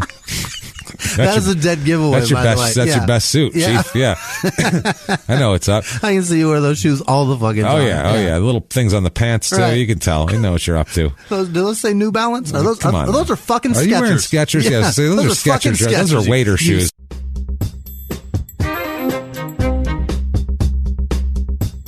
Hey, everybody, just going to take a quick break from the show to tell you a little bit more about Best Fiends. Oh, Best Fiends, that app, right? Oh, that app, that game. I'm telling you guys, you need a mental palate cleanser. There's a go-to refresher out there for you that a lot of people, including myself, and especially Sarah, have been very into, and that's Best Fiends, a unique and exciting puzzle experience that's unlike any of the other puzzle games out there. It's challenging yet casual game that anyone can play. This isn't just for gamers. This isn't for like serious people who are just only into crazy hardcore games. This is for anybody. You'll get into it. You'll be so addicted in the best way possible. You'll just want to play more because it's fun. Yeah. It's a fun game. Nothing is bad about it. Sarah plays it. She's super into it. I'll say, what are you doing? And she'll just give me a look and I go, okay, I know what you're doing.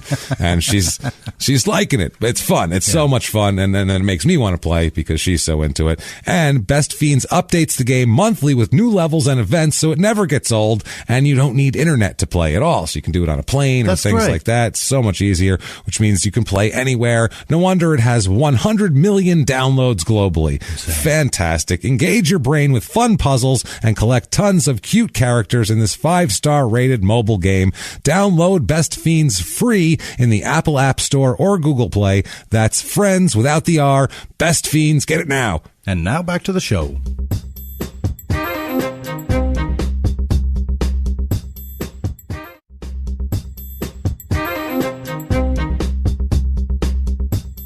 Hey, everybody, just going to take a quick break from the show to tell you about a new podcast from Parcast. Oh? The Parcast Network, Jimmy. Yeah. That's right. This show here, they seem like a friend or even family. You trust them with your life, but behind the promises of fame, success, and riches beyond your wildest dreams is just another scammer trying to cheat you out of your life savings. Tell me more. I love these scammer ones. I'm so into this. If it's grifting, I want to know all about it here. Every week, the Parcast original Con Artists, that's the name of this show, dives into the psychology of hustlers, swindlers, and fraudsters and shares with you the greatest cons of all time, like Theranos founder, CEO Elizabeth Holmes. I've read the book about her. Oh, goodness. It is crazy. Just like, no, it's fine. Yeah. Just keep saying it's fine and just grifting everybody. It's terrible. She pulled a fast one. She did. She grew her company to a value of $9 billion, despite the fact that the flagship technology never worked, didn't work, could never get it to work. It's crazy. Also, Jordan Belfort, like the Wolf of Wall Street, you may know him, Leonardo DiCaprio's role there, partied hard, made millions of dollars while robbing everybody blind. line. Mm-hmm. Bernie Madoff is another one they talk about here, who, if you don't know him, he conned people out of $65 billion. Kevin Bacon's one of them. There you go. Wall Street swindler he is. So you need to check out this show. This is going to be super interesting. Spot the con before it spots you, or spot the con before it finds you. There you go. I'm sorry. Get their tagline right here. Search for and subscribe to Con Artists on Spotify or wherever you listen to podcasts. Again, search Con Artists or visit parcast.com/conartists to listen now. And now back to our show.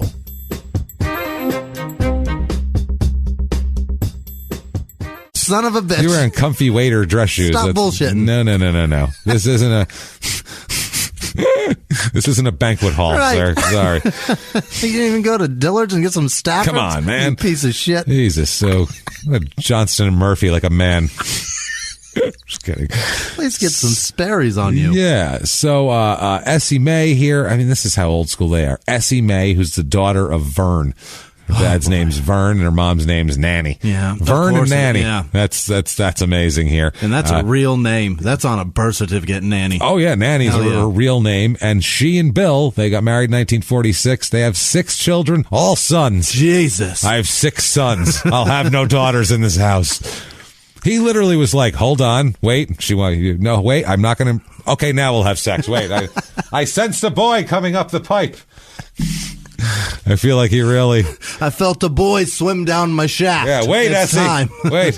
There's my son. Here he comes. Wait a second. Oh, there we go. Now it's time. There will be no vaginas in this house unless it's my own. My own. That's right. They have twins. Yeah. Bill and Phil. Why are you going to name your kids damn it. Bill and Phil, man? Come on. I know one's William and one's Phil, but you know they're going to call them Bill and Phil. Yeah. I guess Bill is the junior. Yeah. And then Phil. Jimmy John. They named one Jimmy John. 2 names. Jimmy John. Yeah, it is Arkansas. Yeah. Bill and Phil and Jimmy John. This is Bill, Phil, Jimmy John. This sounds like the jerk introducing like a family that he started, not the one he's from. Alvin. No. Okay, and then Charles, as we talked about, and then Matthew. Okay. Now, back to the house. She's making phone calls.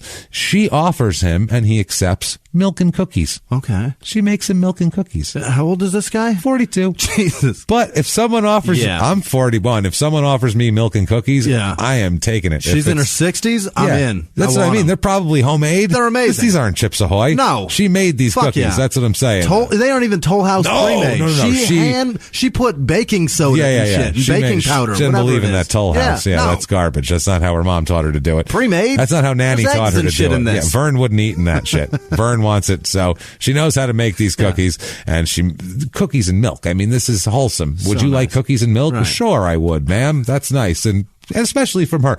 If this woman offers you anything, you accept it just as to be polite anyway. So she does. Now, it's at this point that Whitmore says he remembers seeing a blue billfold and a white purse. Mm-hmm. So he's looking around a little more than he should. And he says that at that point, he realized the way that Essie Mae was standing, that she really resembled his mother. Yeah. And at that point, he had a flashback. He says that his mother and his aunt, who he refers to as Aunt Kiki, always, K-I-K-I, Aunt Kiki is going to come up a lot through all this. Aunt Kiki and his mom used to sexually abuse him as a child, he says, and that certain events would trigger flashbacks of that abuse. So he says he doesn't remember what happened next. There's just a flashback. He's got milk and cookies 1 second. Next second, he remembers seeing that this lady resembles his mom, and he just remembers his hand, quote, moving up and down. And he says, as he told Mrs. Black, don't, mom, don't. That's what he kept saying, that he was shouting at her, calling her mom. And he remembers at that point, all he remembers is he kind of came to walking to the car with blood all over him. What the fuck? So that's what he remembers, okay? Jonas is a little fucked up in the head. We'll talk about Jonas here. He's convicted of a forgery charge in California, and that was his most recent kind of heavy conviction. He's had his probation revoked in 1979 because he was on probation for something else when he was arrested for forgery, convicted of forgery. Right. So he did some time in prison in California and in other states as well. He's been around. He was convicted of attempted robbery in California in 1964, which is only 22 years before that. Now it seems like 100 years ago. Yeah. But at that point, it was still in like the range of your priors. 1964 of attempted robbery, which was considered a violent crime. Robbery, murder, rape, robbery, and assault. Violent crime. So it's in the violent crime spectrum, which is important later. Juvenile record, messed up family. Basically, he's like Kanicki from Grease. That's him. He's like Kanicki, where you just know his home life's fucked up and like dropping hickeys on people. Yeah, you know, his mom's like, he comes home and his mom's like shit faced in a chair with like one pantyhose leg on, like with a fucking 5 cans of beer around her and a can of bottle of wild turkey rolling around the floor. Not even like snuggled up, like a hand draped over the end of the couch. His dad's been arrested that night. The phone's ringing because he's trying to get bail money, and Kanicki's like, I don't know what to do, Dad. I don't know what I'm doing. That's what I feel like. Kind of, he's got that sort of kind of feel to it. So the neighbor who they talked to earlier, she says that once they know what Whitmore's vehicle is, that the vehicle he has is the vehicle that they saw leaving the place. That's the green truck. That's the green truck at approximately 3:35. Now, Essie Mae was found dead. She had at least 6 stab wounds in her torso, in her chest, and 3 in her back, and also a few in the throat. There were so many, and her throat was also slit. So it was so many, it was really hard to tell at one point here. But they were some of which were to depths of 9.5 inches. Oh, that's a big knife. That's a big knife, and that's a huge thrust. You know what it takes? To put that much plunge. I can't imagine. It hits bones. It hits things. Knives get stuck. So right away through a chest plate isn't easy. And then you go through that, and then you have bones. If you hit spine, if you hit, like, keep going through that. That takes force. They say the sound is similar to when you jam a knife through a watermelon. It's exactly the same, as a matter of fact. But I've done that in a watermelon, and that's hard. That ain't easy. No, I made a film where we had to have this guy get stabbed a whole bunch, so I made the sound effect, and I put a T-shirt on a watermelon, and it sounded to the point where at that point in the movie, everyone was like, man, that was fucking awesome. They were like, that sounds so real. They were like, dude, that sounded nasty. Like, everyone winces like, Jesus, it just makes it like, it's like a shocking thing. It makes it the scene from just a stabbing. He stabbed him to like, oh, Jesus, that was brutal. It's fucking awesome. It sounds so real. And that's what we're talking about. It goes from the scene in Psycho in the shower to the scene in the field in Casino. That's pretty much entirely different thing. Yeah, or like, when Joe Pesci's stabbing Billy Bats in the trunk. That sounds like a chicken or something, but it's probably similar. But the thud of the baseball bats is it's a lot. It's a lot. Exactly. It feels so real. It's brutal. So 9.5 inches. Her throat was cut, and there's an X carved on her right cheek. Yeah, that's weird. So, which is really weird. Now, there is $150 missing from her purse and $126 missing from a kitchen drawer. Okay. Now, at this point, Whitmore drove down the highway, and he said that he drove at that point down a highway and followed a car driven by another woman at this point. He said that when that car turned off the highway onto another road, he also did the same. So at this point, he said he passed the woman on the road, and then he ended up stopping and motioning for this car to pass him. Okay. Like, no, go ahead. And one of the neighbors, there was a neighbor here who later on they find that she was the driver of the other car, and she can kind of corroborate where he was at whatever time. He says that he stopped because he wanted to pull off the road and go to a wooded area to discard his bloody clothing. Duh. He said that he tore out the labels from his suit and then left the suit behind a tree. So he tore the labels out on purpose to not be able to identify the suit, because he thought this comes from they're going to be able to trace this back. Nice suit. This is a nice suit. He did that, but rather than take him with him, put him in another location, he put him over his shoulder 30 feet away, literally, and on a logging road, which, I mean, you wouldn't expect. You don't expect anyone's going to probably find that, but they did. So it's just fascinating. That it's odd. He went through all that trouble. And then, like, LeBron'd him. in the air. That's it. Nothing. So, yeah, he stated that he did that. He said he washed his hands and tried to wash the blood off the knife. knife that he was carrying. He was unable to clean the knife. He said he couldn't get it clean. It was just it's a lot of blood. It's in every crevice, and you really need to. You need a brush for that. You need to do like old school, like gasoline washing, like a shop parts. So soak in a solvent. Yeah, that's what it needs. Literally, Barbasol. Give it some Barbasol. So he just threw the knife away again in the direction of just whatever. He just kind of tossed it away, and that ended up being found under. And that's fixed. Yeah.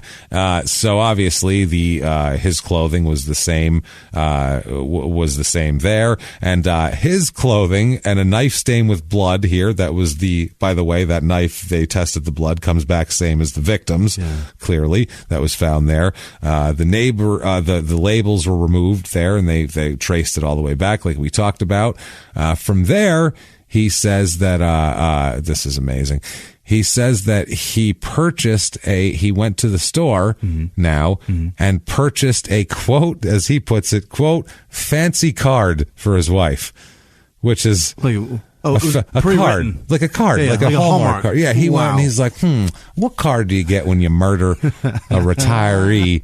And then you go home afterwards with your only good suit gone. Better not show up without some Hallmark. Well, let's see. Fancy card. This one's got pink and lacy things. There's a bow on it. That's pretty. I like that. This one comes in one of those clear sleeves that you got to take off before you gift it. Now that's fancy because she could keep it forever and it'll never get messed up. This is good. Or is it one of the ones that opens and there's a sing-song playing? Oh, my goodness. I don't even know if that technology exists yet, but I'm going to invent it.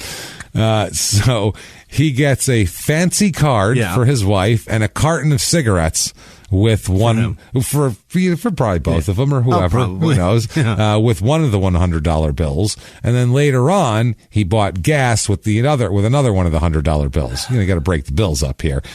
So then he says when he returned home, his wife was like, "Hey, where's your clothes?"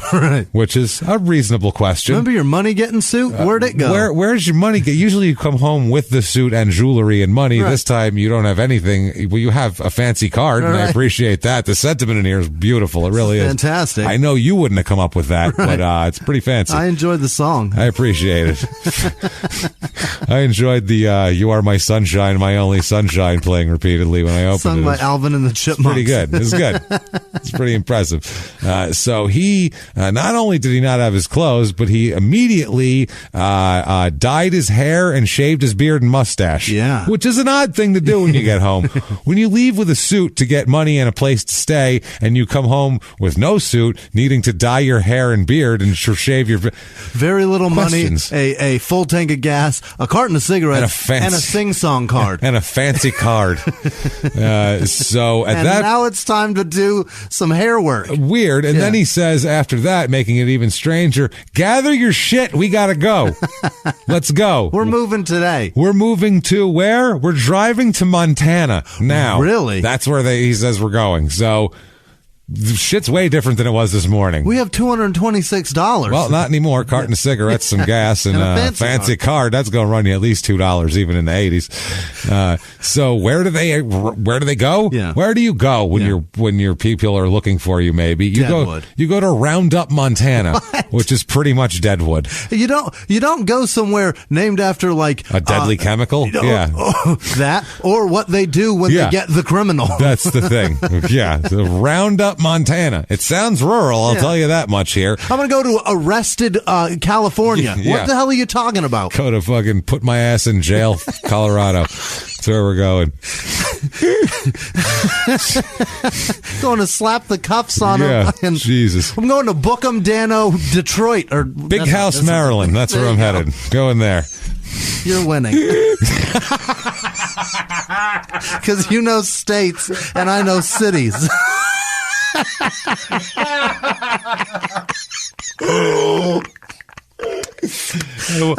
One of us has smoked weed before the show. That's the funny part. One of us. One of us drank a water and had his wits about him. And still said Detroit. That's all right. We knew where you were going with that. We all know where Detroit is. No big deal. I got your back, Jimmy. All right. You're fine. I got you covered. So, going to Hooskow, Indiana. Up in the Hooskow, Indiana. There you go. You nailed it. Hey, Hava Nagila. We'll give you that. Fuck it. It's a celebration. We did it. That's wonderful. God damn it. So, yeah, well, this is September 22nd, 1986. In a deadly chemical Montana. And in deadly chemical Montana, Cancer, Montana. Melanoma, Montana. Here we are. So, September 22nd, 1986. So 6 weeks goes by, almost 5 weeks goes by between nothing's heard. Right. They know they're looking for Jonas Whitmore. Right. They can't find Jonas Whitmore. Yeah. He's disappeared off the face of the earth. They search around Arkansas. Anybody that might have seen him, nobody knows where the fuck he went. Right. Him and his wife have vanished into thin air. And they're flat ass broke. They're flat. Well, by now, they must be. Yeah. A Sheriff James Carmack of Montgomery County calls the sheriff of Muscle Shell County, Montana. What? Muscle Shell, like the muscle, like like a muscle. Definitely none there. The fucking bivalve or whatever it is. Yeah, Muscle Shell, Montana. I don't know if they breed them. We got a big mussel farm in that pond, boy. I have no idea what's happening. Why it's Muscle Shell County, Montana. They found one when they got there, and it's a sign. Somebody brought it from an ocean. It's a mussel shell. It's a sign. There must be mussels. There's mussels. I found mussels in the prairie. It's just a shell. There is a mussel shell in our wheat field. Clearly, goodness. This is it's a miracle. And a suit label in Malagan Road. So, this sheriff calls Muscle Shell County, Montana sheriff to tell him that Montgomery County thinks that you might have a guy named Jonas Whitmore III, who we've been looking for up in your county. He's wanted here for capital murder, so we'd really love to get some FaceTime with him. That'd be terrific. So this sheriff and investigators here from the Arkansas State Police head up to. They don't even fly them up there. That's how they drove? They send a bunch of investigators in a car to drive from Arkansas to Montana. Wow. To try to get a capital murder suspect. So this is not like, when we get there, you get there. This is kind of time sensitive. This is a bit much. And they make them drive. Wow. Like, Jesus, they can't put them on a fucking flight. Yeah. Back then, too, all those different airlines, you could have found some shithole airline to put them on, some bargain airline. I guess they all rotate driving if there's a bunch of them. I suppose, it just never stops. Three different investigators go up there, and I guess you just drive the whole way through. By the way, how did they find out he was there? Yeah. How do you think they found him? I'm going to give you a guess. How would you find if you were a criminal? Think about the way you'd cover your tracks. Right. And how you might trip up once in a while and be found. I threaten somebody and say, listen, right? I've fucking murdered people. And then people just run your mouth, right. Even do something stupid, get caught shoplifting in town, something rob like that. A gas station. You would think so, right? Yeah, something criminally. Right. No, he does the exact opposite of that. This is not. He applied for a job? Worse, Jimmy. This isn't like he robbed a stagecoach and he's going to the next town changing his identity. He put in a federal change of address form. What the fuck? He put in a federal change of address form. He went to the post office. He wrote, in case you're looking for me for a murder or anything, let me write down my address for y'all, all right? To get some forwarding mail. I just ordered highlights. Fuck is he? I ordered highlights. I ordered Sports Illustrated. They told me it was a football phone coming with it, and if I don't get my football phone, I'm going to cancel that. I'll tell you what. What the federal change of... Are you an idiot? You're insane. A fugitive. Like a month goes by and he's like, I'm sure they're not looking for me anymore. Yeah. I mean... That's got to be swept under the rug. That's old news by now. No, I'm sure the kids all forgot about it. All the cousins, no one's looking. No one wants anything. So they go over and they find him and they arrest him at his house where he's living because he told them his exact address, didn't even fake it or anything. Not even a P.O. box. Right. And get the town right. Now we got to look for him. He said, here's my house. Idiot. He's arrested about 5 p.m. on September 23rd by the Muscle Shell County Sheriff and by an FBI Special Agent John Muniz of the FBI. Muscle Shell County Sheriff, open up! Oh, shit. Damn it. How great is that? They get to say that. Muscle Shell County. Open up. Open up. And they just giggle on the porch. I said open up. There's all sorts of boiling water jokes and shit like that. You know how they open. So good. If you don't open, I ain't gonna eat you. Means you're bad. No, I'm just kidding. I'm gonna kick the door in.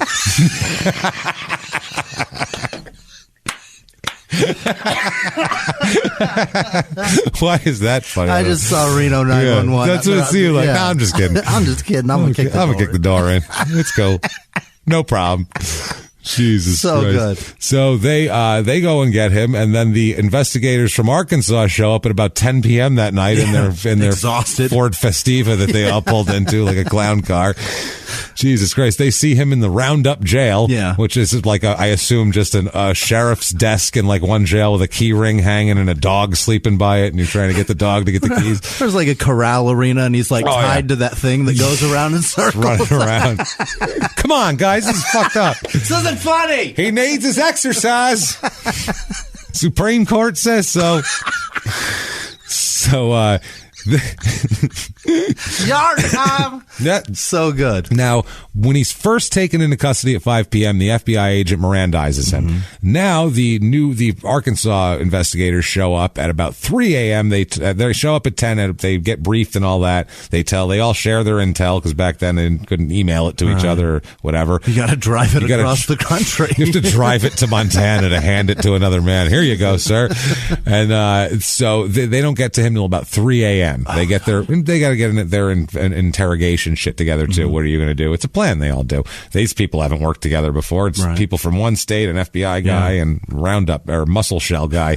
He should have nothing to do with this, right? Nothing. I think his part in this is plain. It's over. I think It's done. He's done. Goodbye. Wash my hands. Y'all can use that room if you want. Y'all can use the interrogation room if you want to. Use my office. I don't care. I'm gonna go to bed. I'm out of jokes. We've used them all.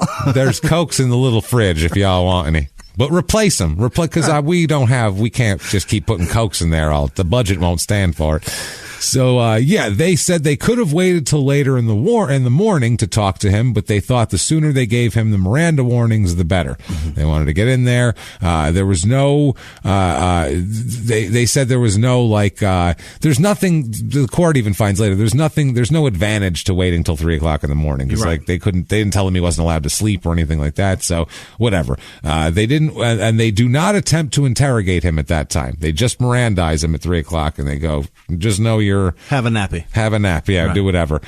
So there was just that, basically. Later on, he's going to say this was a police misconduct and all this type of shit, and the courts are going to say, no, it's not stupid. They just keep Mirandizing you. That's fine. They can Mirandize you every 5 minutes. It doesn't hurt their cause. So he said he didn't end up giving a statement now until September 26th. He gives statements finally. Down the road. Yeah, a while down the road. So he said that they are given to him at 5:15 a.m. and then at 3 o'clock a.m. and on September 24th. On September 26th, that's when they drove back to Arkansas. So now all of them and him in a car driving back to Arkansas. Torture. Imagine that ride. Good Lord. I'd rather be, if you're him, you just go, just shoot me in the fucking head. I got to sit in the car with you guys while you tell me what a dick I am for 3 days and interrogate me. Get in. We're going downtown. And 7 states away. 7 states away. And then they're going to have to keep stopping at diners where they take this cuffed and shackled man in and sit him down. Don't worry, ma'am. It's ridiculous. This is a stupid biscuits movie. And gravy. Yeah, this is this is Midnight Run is what we're doing here. Charles Grodin's coming in. It's a disaster. Just biscuits and gravy in every single town. That's it. That would be torture enough. Yeah, he'll have biscuits and gravy. No more. No more. I haven't shit in a week. I'll tell you everything. It's like biscuit cement. Yeah. The gravy's like grout. It just keeps it in there. Help me. So, so it's at that point that he gave an incriminating statement to the officers. After they get to Arkansas, he gave another incriminating statement on the 27th, and then, just for good measure, one more on the 28th. Okay.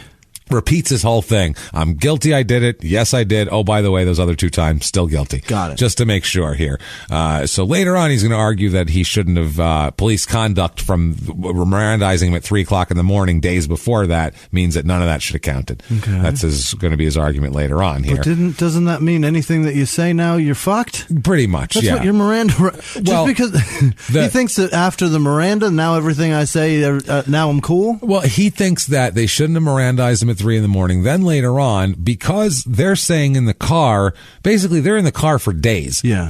They can't just keep re-Mirandizing him. Right. It's not an interrogation so much as it's just a ride in the car, but it's kind of a de facto interrogation because you're in a car with 3 cops. For a long trip. That's the same as being in an interrogation room. Mm-hmm. It's just different because we're mobile now, but it's the same thing. But what they're saying is that his statements, because he wasn't re-Mirandized in the car, because they were just like, we're just just driving. Okay. And his statements on the 26th and 27th in the car were spontaneous. They said, we didn't ask him shit. He just told us shit. Got it. So that's the thing. And he's saying, well, why didn't you Mirandize me? Right. And which they probably should have, because Mirandize me every room we go into. Yeah. Well, I mean, at least maybe every day we get into the car. Okay. Hey, by the way, Miranda warning still stands, and just give him a little refresher. I mean, I don't know if he's going to sign the sheet every time. That seems ridiculous when you're in the car with somebody steady. But once you get into that car, that's like an interrogation room, and you're taking him alone. Yeah. I would like a Miranda, like, hey, in case you say any shit in this car ride, by the way, just so you know, it's on the record. You got a point, but I mean, it's either way. You're talking to a cop. Three cops. Fuck do you think you're? Three cops. Their job is to put you away. They've told you that specifically. They've rounded you up in Roundup. They even Mirandized you and told you all about it, that you didn't have to talk and shit like that.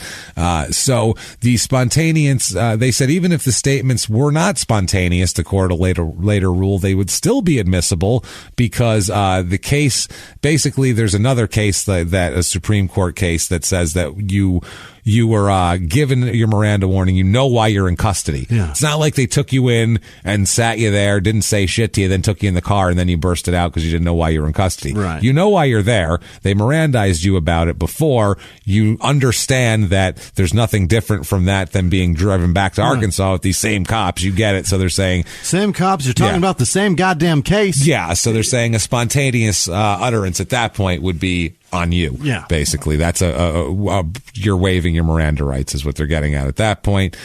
So, wow, that's days go by, but it's all in one big thing. Yeah. So yeah, he was given different things here. They said to him, they gave him the, if you cannot afford a lawyer, one may be appointed for you before questioning at any time during questioning, if you so desire. And in response, he said, quote, I'm ready and willing to answer questions or make a statement without first consulting with a lawyer or without knowing a lawyer is present during questioning. So that's the thing that he has to sign. Right. So he does that. He acknowledged that shit. That's the part that he initialed. That says he's willing to make a statement, and they're saying that carries through. Sure. Basically, to if he does it in the car. So he also answered yes on the second Miranda warning. They said, would you still be willing to answer questions? He said yes. And so they said it was invalid, though. It was, he said at 3 a.m. when they gave it to him, he was in a condition of less than full awareness, which would, I suppose. Then why, but what about the 5:15 one? Then why are you signing shit? That's the thing. And what about the 5:15 one? Now you had a 2-hour nappy and now you're. Yeah. They basically say that the law doesn't specify for times of day being better for you to get Miranda warnings. Like 3 o'clock's inconvenient for me to get a Miranda warning. So if the 5:15 one, fine. But if you're going to Mirandize me, you got to wait till at least 7:30 the next morning. Come back at 8 a.m. after 2 cups of coffee, please. I work bank hours, everybody. What are you doing here? So evidence is presented that he gave 3 detailed statements to the police that were of exactly what the fuck happened. Yeah. He had no lawyer at his arraignment and said that he could not afford one. He said his only income was a $336 monthly disability benefit. He made $336 a month. That's why he had to get that changed. A month. That address had to change so that he could get that check. That's the thing. Yep. That's exactly what it was. It was a federal. It wasn't. Right. It was a federal. That's exactly what it was. That's why I was saving that for Absolutely. That. That's why. Wow. He got busted for murder because he couldn't find another way to make $336 a month. Unbelievable. How long do you think he could have hung out in Roundup for without anybody noticing? In the 80s, pre-internet, he could have been there. They would have found him in fucking 2010. They would have found him and then the Golden State Killer the next day. That's what I'm saying. That's when they would have. Absolutely. Yeah. Instead, he's like, you know what? 336. We ain't got nothing else. God forbid I get a fucking job or anything. Unbelievable. So yeah, and he had no property or anything like that. He owned shit. So Chuck Black, S.E. May's son, he is just fucking, this is horrible, basically. And he's a prosecutor, so he knows what this shit is like. And he said this was just, he was spending all of his time on the mother's case, just trying to put it together and help the police at any point. Doing their work for them. Doing their work. And he's an outsider, too, and he ends up, there's a big thing, is he going to try to be on the legal team, and people are kind of uncomfortable about that because there's kind of a con to your son. They tell cops, like, if a cop gets shot, people who, like, his partner can't work on the case. We've all seen that in movies. Yeah. You're too close to the case. You're too close to it. Damn it. Can't have you involved, Rock. Rock Stone. We let Johnson and Johnson, the team of Johnson, we let them take it because they're farther away from this. They don't know. Damn it, Johnson & Johnson don't know how to do shit. Johnson & Johnson couldn't crack that string of bank robberies where it's all on video. How are they going to crack this? My partner's worth more than that. Sorry. They tried to arrest an 8-year-old for that. Clearly, they were way off. They're the two guys with the banana in the tailpipe outside of Beverly Hills Cops Hotel. It's not going to work out. They're idiots. So Johnson and Johnson, both of them. So there was a point apparently where he apparently during this, before they caught Jonas, he thought that this was a revenge thing for somebody that he put away. Mm-hmm. He said, I'm a prosecutor. I thought about that at the very beginning. He said that fucking X on her cheek. What if that was meant for me? What if that was a sign of I put somebody away? So he felt horrible, as you might imagine. Turns out that no, it wasn't that at all. No connection Meant whatsoever. Nothing. This guy's just probably wanted to make it look like it was something personal. Mm-hmm. He says about it, quote, there for about a month, I had to go to bed every night thinking someone had butchered my mother because of something I'd done. You don't want that kind of misery. You know what kind of misery that puts me through? That's horrible. I can't imagine. That was disproven. Anyway, so he's arrested and arraigned, and the prosecutors they're going to seek the death penalty on this one. He killed Arkansas. He killed a nice old lady too, so who's a prosecutor's mother. Right. He's getting the fucking death penalty, or he's going to be tried for that. Now, court starts out, and his lawyers immediately have to decide what they're going to do. Their thing is, by the way, the court is when shit gets really crazy. Yeah. This is when shit really goes off the rails here as a court, because we find out more info on Jonas, and he is a whack job. Really? So it's basically to be crazy or not to be crazy is the choice here. That is the question. And the name of this episode. So, he says his attorneys decide against presenting mental evaluations to prove insanity because the evaluations indicated that he didn't lack the capacity to understand the nature and purpose and all that shit. He's not that crazy, is what they're saying. Yeah, he can be fucked up in the head, but he has to be disassociated like he said he was at the time, but they don't believe him, obviously. Reports from both current evaluations indicated that he had antisocial personality disorder, but was not psychotic, insane, or, quote, any other legally substantial basis to make a specific defense on his part in either the guilt or the penalty phase. Not crazy enough, Chief. Yeah. You're fucked up in the head and all. You got some issues. Yeah, but not messed up enough to get you at anything. Sorry. You can't butcher old ladies crazy. You got to be real crazy to butcher old ladies. You have to be blah, blah, blah, blah. You have to be like, I don't know who I am. I think I'm Napoleon. Yeah. You have to be that crazy, just walking around. One of the independent examiner here, because one was a state and one was an independent psychiatric examiner, he indicated to the prosecution that, in his opinion, if Whitmore were released, he would, quote, probably do it again. So not great. And they're thinking too at this point, he goes out in a suit, comes home with jewelry and money. What else is going on? Has he ever done this before? Oh, boy. Because this lady didn't give him any reason to do this. She didn't threaten to call the cops. She gave him milk and cookies. She gave him milk and cookies, and he just wanted to steal that. So has this happened before? They don't know. Now they're thinking, do we have a serial killer on our hands? Oh, boy. Since it's the 80s, they have no way of finding out. They can't run a DNA database. They don't have any of this shit. Nowadays, they'd be able to find out, if his cousin wanted to find out if he was Irish, like I said, they would know what happened. They'd find out if he jerked off in North Carolina at some they point. would. That's his jizz. There it is. His jizz in that bad motel room in Mount Ida.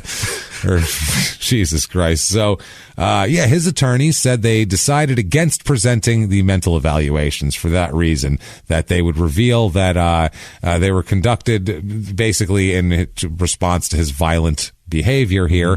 Another one, that he had another evaluation that was conducted because of his behavior while incarcerated in California for attacking inmates. There he was accused of, quote, striking this one or stabbing that one in prison. That's a hell of a... What? Yeah, basically... Stabby here or punchy there. This is crazy. That's in court documents. That's nuts. That's nuts. They didn't even list him. No. This is like an official document. Like, he's always stabbing and punching people. He's crazy. He's just crazy. That's some wild shit. Stab here, punch there. Shrug your shoulders. Maybe what are you going to do? Kick a punch, clothesline, whatever you want to do. Also, that he had, quote, mutilated himself on occasion when he felt like it. The attorneys believe that that evidence of this behavior, quote, quote, they said this wouldn't actually be to his advantage. You would think that, wow, he's so crazy, but they said that it, quote, wouldn't wash with a Western Arkansas jury. So they said he's going to sound like a crazy son of a bitch that these people are going to want to put away for a long time and run some currency through him, if you know what I mean. That ain't going to stop nothing. Yeah, that's not going to help, is what they're saying. Mutilating yourself and all that, that isn't going to help. They said that this is a lawyer's. This is tactical. This is not a he didn't know to do it or he didn't look into it. This is a tactical decision which a lawyer has a right to make. And you have a right to challenge and fire and get a new lawyer if you want. Absolutely. That's how it works.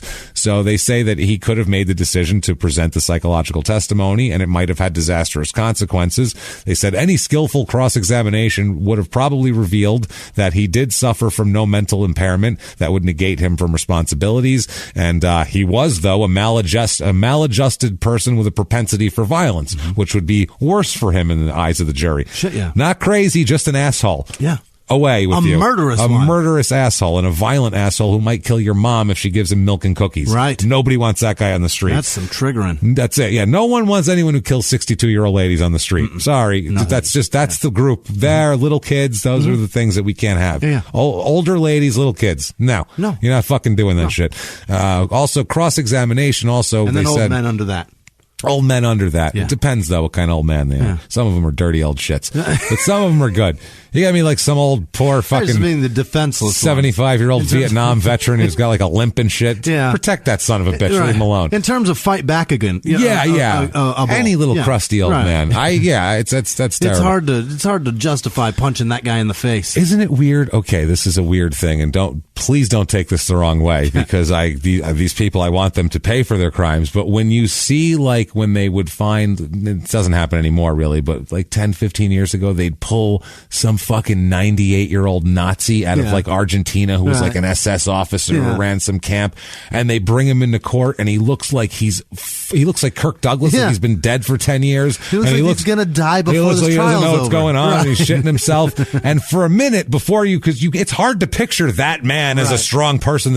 You're like, oh Jesus, leave the old guy alone. Then you're like, oh wait, no, God, terrible person. How do we separate in our brains that this fragile thing is also a monster and needs to be dealt with? Like, that's the weirdest. Like, your brain fights itself so much, it's factual and feeling. It's like Baby Hitler. Like, you look at Baby Hitler. It's the Baby Hitler Hitler thing. was adorable. That thing. It's that joke. It's hard to want to kill that. You'd kill Baby Hitler. But then you look think, at him. I do want to fucking you do. rip his throat That's out. the thing.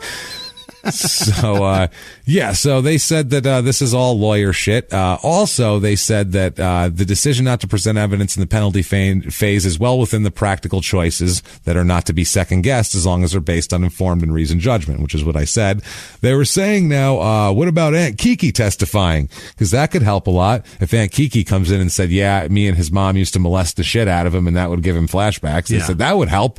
But the problem is that there's evidence that she would testify that Whitmore's father used to severely beat him, and at times even using a baseball bat, starting from when he was 2.5 years old and continued until he was 16 or 17. So constant beatings, which is not good for anybody. And also that Aunt Kiki's husbands and sons would have testified likewise. Problem was, they wouldn't testify. She wouldn't testify that she molested him, which was the whole base of his fucking... that's the whole reason. That's the reason why he snapped and had the flashback. Kiki, you're fucking this up. So in a deposition, because they do depose Aunt Kiki, Aunt Kiki states that Jonas was a normal child until the beatings began. She said that after that Whitmore began to be, quote, sneaky evil as a child, and began doing anything to, quote, be cruel, to hurt someone, to try to hurt. This is as a child she's describing him. This is in response to vicious beatings from his father Aunt Kiki's husband and sons, also his cousins, also testified at depositions to his violent tendencies. One of the cousins, this is crazy. One of the cousins, Daryl here, stated that he saw Whitmore quote, rip the head off a kitten one time and laugh about it while he was doing it. And then then he pocketed the kitten head. What? He put it in his pocket, and then he kept like a pocket robin. What the shit? I don't know what's going on in the last couple months with people putting fucking dead things in their pockets and thinking that that's something you can store for later, like an apple. Crazy. But that's bleeding now.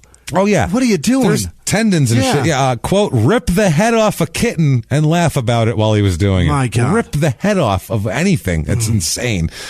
So at trial, these attorneys are really... They got their hands full here. Yeah. They prepared to have 50 or 60 potential witnesses here, 29 of which were actually eventually called at trial. Mm-hmm. They tried to exclude his 23-year-old robbery conviction because it would constitute an aggravating circumstance later on, which would make him way more eligible for the death penalty. Absolutely. But doesn't happen.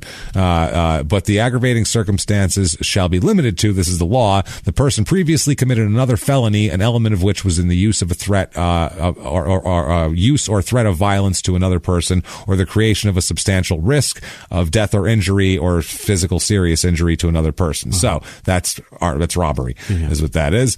So they said that his lawyer said that in preparation for trial, he saw Whitmore frequently, ranging from twice a week to twice a day.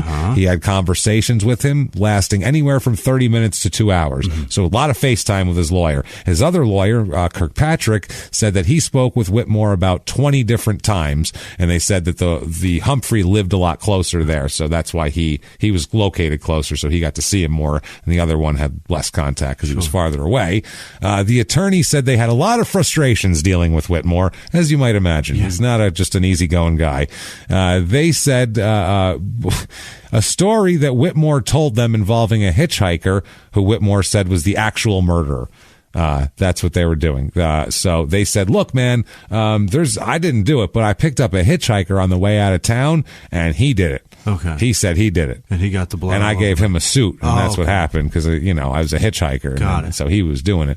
And they were like, well, how did you get him beforehand if you knew him afterwards? Right. And he was like, you know how that goes, Okay, they were like, I guess. So they investigated it. They had a big investigation where they're sending adults with families and jobs and mortgage payments out to fucking investigate some horseshit here. And then he later recanted the story. Of course. He was like, never mind, I made that up. And they're like, thanks, asshole. We knew, but we tried. Thanks for wasting our time. They have to. That's a story, sticking to it. They have to investigate it. He repeatedly ignored his counsel's advice, especially by continuing to make statements to the police. As the attorney said, quote, he constantly ignored the attorney's advice not to talk to the police in their report here. Furthermore, it wasn't until 3 weeks before the trial that he finally gave his lawyers a requested list of potential mitigation witnesses in case he was found guilty. So they have to start all that ahead of time, because the penalty phase starts right away. So you need to have your mitigation witnesses ready. And so they have to have all that ready in case you're guilty. And he waited till 3 weeks before the trial to do this. And these are people from all over the country that they have to investigate, track down, talk to, figure out if the statements mean anything, vet them, that's the thing. See if they can get them here, arrange travel. This is not easy to do.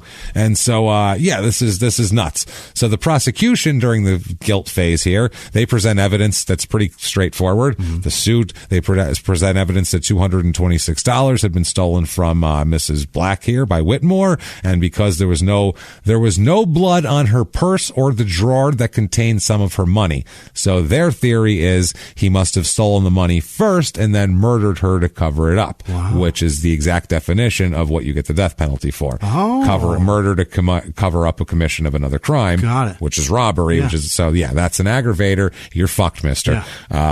Which makes perfect sense too. If he's covered in blood, he probably did take it. She probably caught him, and then he stabbed the fuck out of her. That's probably what happened. More than likely, that's what happened. Verdict here. Jury comes back in 9 minutes. Wow. We'll fill this shit out later, y'all. Paper later. We'll just do it verbal right now. Say it. You guys, we'll say it. Do we have to I guess we'll all smoke a cigarette night? Okay, we'll be back in about 10 minutes maybe. And they were like, we were real anxious to come back in and we're just going to say guilty. He's guilty. Did we all even you didn't need us for that, did you? You don't need to read the charges or none of that 9 minutes. shit. I got dinner plans. Guilty. On the charge up, guilty. On the fucking, we said guilty. Whatever you got. Can we go home now? He's still guilty. So sentencing. comes up, and this is when 9 minutes, not a lot of time. That's a record. That's a record for us. I've never heard it that fast. No, the paperwork takes longer. There had to be like even simpler paperwork or something. Instead of check a box. Check mark. All right, good. Fucking big X. They took one vote and was like, all right, cup of coffee first? Sure. All right, then we'll go back. All right. So his counsel in sentencing presents evidence of extreme mental or emotional disturbance. They say mitigating circumstances here they're trying to do. They're trying to say the capital murder was committed while the defendant was under extreme mental or emotional disturbance. He saw the vision of his mother, and they said that he's a flashback. Took 9 minutes, you guys. Well, yeah, you don't get any arguments. That I don't care. No. So he then testifies in the penalty phase that his mother and his Aunt Kiki sexually abused him as a child, and that certain events would trigger flashbacks of such abuse. He also testified that Essie Mae Black resembled his mother and caused him to have a flashback. He remembers his hand, like we said, moving up and down as he told the victim, "Don't, Mom, don't." And he remembers walking to the car with blood all over him. And then after that, he also testifies that he has medical problems and he was taking different medications and what his mental state was that day, or as opposed to a day where he took the prescribed dosage, as a day where he wasn't. They go into all that type of shit. He argues that his counsel's ineffective in the here in the penalty phase. Going to say that later. They didn't conduct an investigation of witnesses who could have presented testimony of a separate mitigating circumstance, which was the physical abuse of him as a child by his father. Yeah. Now, at one of his hearings, he submitted evidence that all of his Aunt Kiki's whole family would testify to the quote vicious, violent, and prolonged abuse by Whitmore suffered from his father. So they said they did not interview the Kiki family in preparation for this, because then they would have asked, "Did you molest him?" "Oh no, he's a liar." Okay. It's full of shit, basically. That's a problem. So his witness list included, this is amazing, included his wife. Yeah. This is his mitigation list here, who was listed twice on the list for some reason. This is what a rocket scientists were dealing with here. And her address, his father and his address and telephone number, a guy named Alpha Newton, Jesus. Betty Newton and Judy Newton, who are all at the same address and telephone number. James Scott, he is the deputy sheriff in Modesto, California, who arrested him as a youth, and he took a shine to, thought he was a nice guy, so he said talk to him for mitigating. We'll get the sheriff out here. Quote, Kiki Throne, that's the aunt. Her husband's name is, this is what she said. Quote, Kiki Throne. Her husband's name is Leonard. It's Leonard, not Leonard. Leonard Throne, Tracy, California. No number, no address, just the city they live in. You wander around Tracy, you're going to find a dude named Leonard. Yeah, Leonard! He'll come out of somewhere. Cleo Whitmore, or his uncle D.D. Whitmore, in Milton Freewater, Oregon, and his ex-wife in Modesto, California. So this is, they said they didn't have time to, they said, since it's kind of a time cramp. Yeah, we got 3 weeks. He said, could you possibly give us better addresses? Better yet, telephone number would be phenomenal. Great. If you got that. We could just ring him on up and we could talk to him. And he goes, well, tell you what, here's a second list. On this list was, again, his wife, hopefully only listed once this time, his father, Alpha Betty and Judy Newton, and one other at the same address and telephone number. Together they are Alpha Betty? Alpha Betty. Alpha Betty Judy. Alpha Betty. Yes, they are. Incredible. That is terrible. Alpha Betty Newton. Jesus, that's terrible. Wow. Now, the second, the same address and telephone number, and James Scott. The second list also included his 2 daughters with an address and a telephone number. Quote, Bo Crow, or his mother in New Diana or New Dane, Texas. New Diana or New Dane. I'm not sure which. He has his daughter's numbers, but this Bo Crow or his mother. Either or. No name for her. Just, are you Bo Crow's mama? Bo Crow. How much do you hate yourself? Because you are giving us zero help. You're not helping. What the fuck, You must want the lethal injection. How much do you want them to kill you? Jesus. Bo Crow or his mother in New Diana or New Dane, he's not sure, Texas. Okay. Francis or Guy Walker in Milton Freewater, Oregon. The pastor at the Methodist Church, and 3 other persons that he knows in Roundup, Montana. The guy at church will know it. So just find the pastor. There's only one, I'm sure. Right. Pastor of the Methodist Church and 3 other guys that he knows who the pastor will know who they are. So we got that find covered. That pastor, you'll get the other 3. Yeah, a bunch of people in McLean, Mississippi. Quote, Reverend Vicars of the Christian Life Center in Alabama. Okay. Dale or Daniels Coe of New Diana, Texas, and a former sergeant of the Modesto Police Department there. This is not good. Yeah. The second list does not include Kiki or her family. But it contained the statement, quote, these are the people I want in court for me. And so the lawyer said, I talked to him about all the names on the list, and he repeatedly emphasized Whitmore that his wife should testify, and that's what his wife should definitely testify, and he didn't really stress anything else. He just said, make sure my fucking wife's here. And his wife, however, been identified by the state as a potential prosecution witness because she would testify that Whitmore came home, didn't have his clothes, dyed his hair, shaved his fucking beard. So they gathered, and then drove to Montana. So they're like, her shit's going to be worse. We can't put her up there to say worse things about you. And then she's, oh my God. So they said also she was going to testify that, quote, this procedure had occurred on other occasions, which he put a suit on and go out and rob people. Right. So then they're going to say this is a serial thing. Right. He's a serial, at least robber, and now a killer, and possibly a serial killer. Right. Get this, they're going to want him off the street. So they're like, no, he's to leave town and all that type of shit. So they spoke to his wife on the day of the trial, and finally private discussions between Whitmore and his wife. He told the attorneys that he did not want them to call her as a witness against her will because these things would happen. So they sent a letter to Whitmore's father, who did not receive, they didn't get a response back. He didn't even write back. He ignored. So next they arranged to have Whitmore, they said, call your father from jail. Yeah. Call your dad, get him on the horn. First call was collect. He said, nope, not accepting the charges. Fuck him. Click. So on the next, they said, okay, we'll call him. So it's not collect. All right. We'll get the, whatever. So on the next call, his father told him that he's, quote, not willing to help, and hung up on him. So fuck off. Yeah. Will you come to court and say what a terrible father you are and you used to beat me, please? Nope. Sorry. Attorneys have been told by another source that Whitmore's father was extremely angry with Whitmore for the accusations of sexual abuse against his mother. He said, you said your mother molested you, you asshole, and she didn't. That's fucked up. I'm a little pissed at you for that. Don't blame him. So, the attorneys also wrote to Alpha Newton, but the letter was returned indicating, quote, no such address. So he had that address wrong. And they said they unsuccessfully tried to get a hold of other people, James Scott, all sorts of other people there. They said that the police officer was just a guy who arrested him when he was a juvenile, and he'd been nice to him. So that's why he thought he would call him across the country from Modesto to testify. He was nice to me. He was nice to me when I was a kid. Well, he might not be now. Now he finds out that you fucking murdered a woman. See, I knew you were going to be a dickhead. Right. I could tell when I arrested you the first time.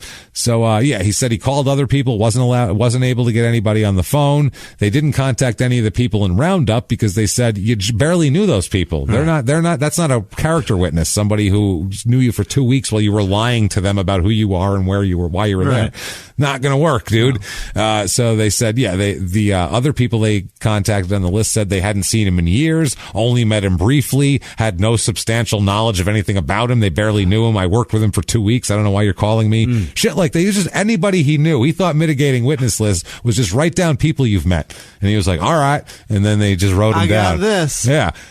So not contacted Aunt Kiki and her husband. And they said that was because they didn't want to be a part of it. Yeah, obviously here. And they said also they would have been shocked. The attorney said it would have been pretty shocking if Aunt Kiki would travel all the way from California to Arkansas to be accused of sexual abuse in open court. That's an odd thing for someone to voluntarily do. You know what I mean? Love to. You know what? I'm going to pass on this one. Sounds fun, but no. So penalty phase here. They basically said that the strategy is that he committed the murder because of his emotional state, like we said. His sexual abuse was uncontradicted because no one said it didn't happen to him. They present evidence, the state does, of 23-year-old conviction for attempted robbery. His attorneys attempt to minimize it by eliciting, this is amazing, by eliciting testimony. These next two are great. This is how he's trying to mitigate shit. Okay. Attempted robbery thing. This this makes sense. He's saying that he was 18 years old, just signed up for the Army, and was out drinking with a friend as like a send-off, and they did something stupid. That was the attempted robbery. Okay. So that's how they try to play it off. It was a kid being stupid before he went into the Army. You know, I mean, that's forgivable. But then he stated that in a cab ride, he and his friend did not pay the fare, and this is what they're questioning at. They said, is it true that during a cab ride, you and your friend did not pay a fare, and that you pay the fare, and that you hit the driver over the head with a 16-ounce Crown Royal, or not Crown Royal, Royal Crown, RC Cola, RC Cola bottle, and then ran? Did you do that? And he answered, quote, no, sir, it was not a Royal Crown bottle. It was a Coca-Cola bottle.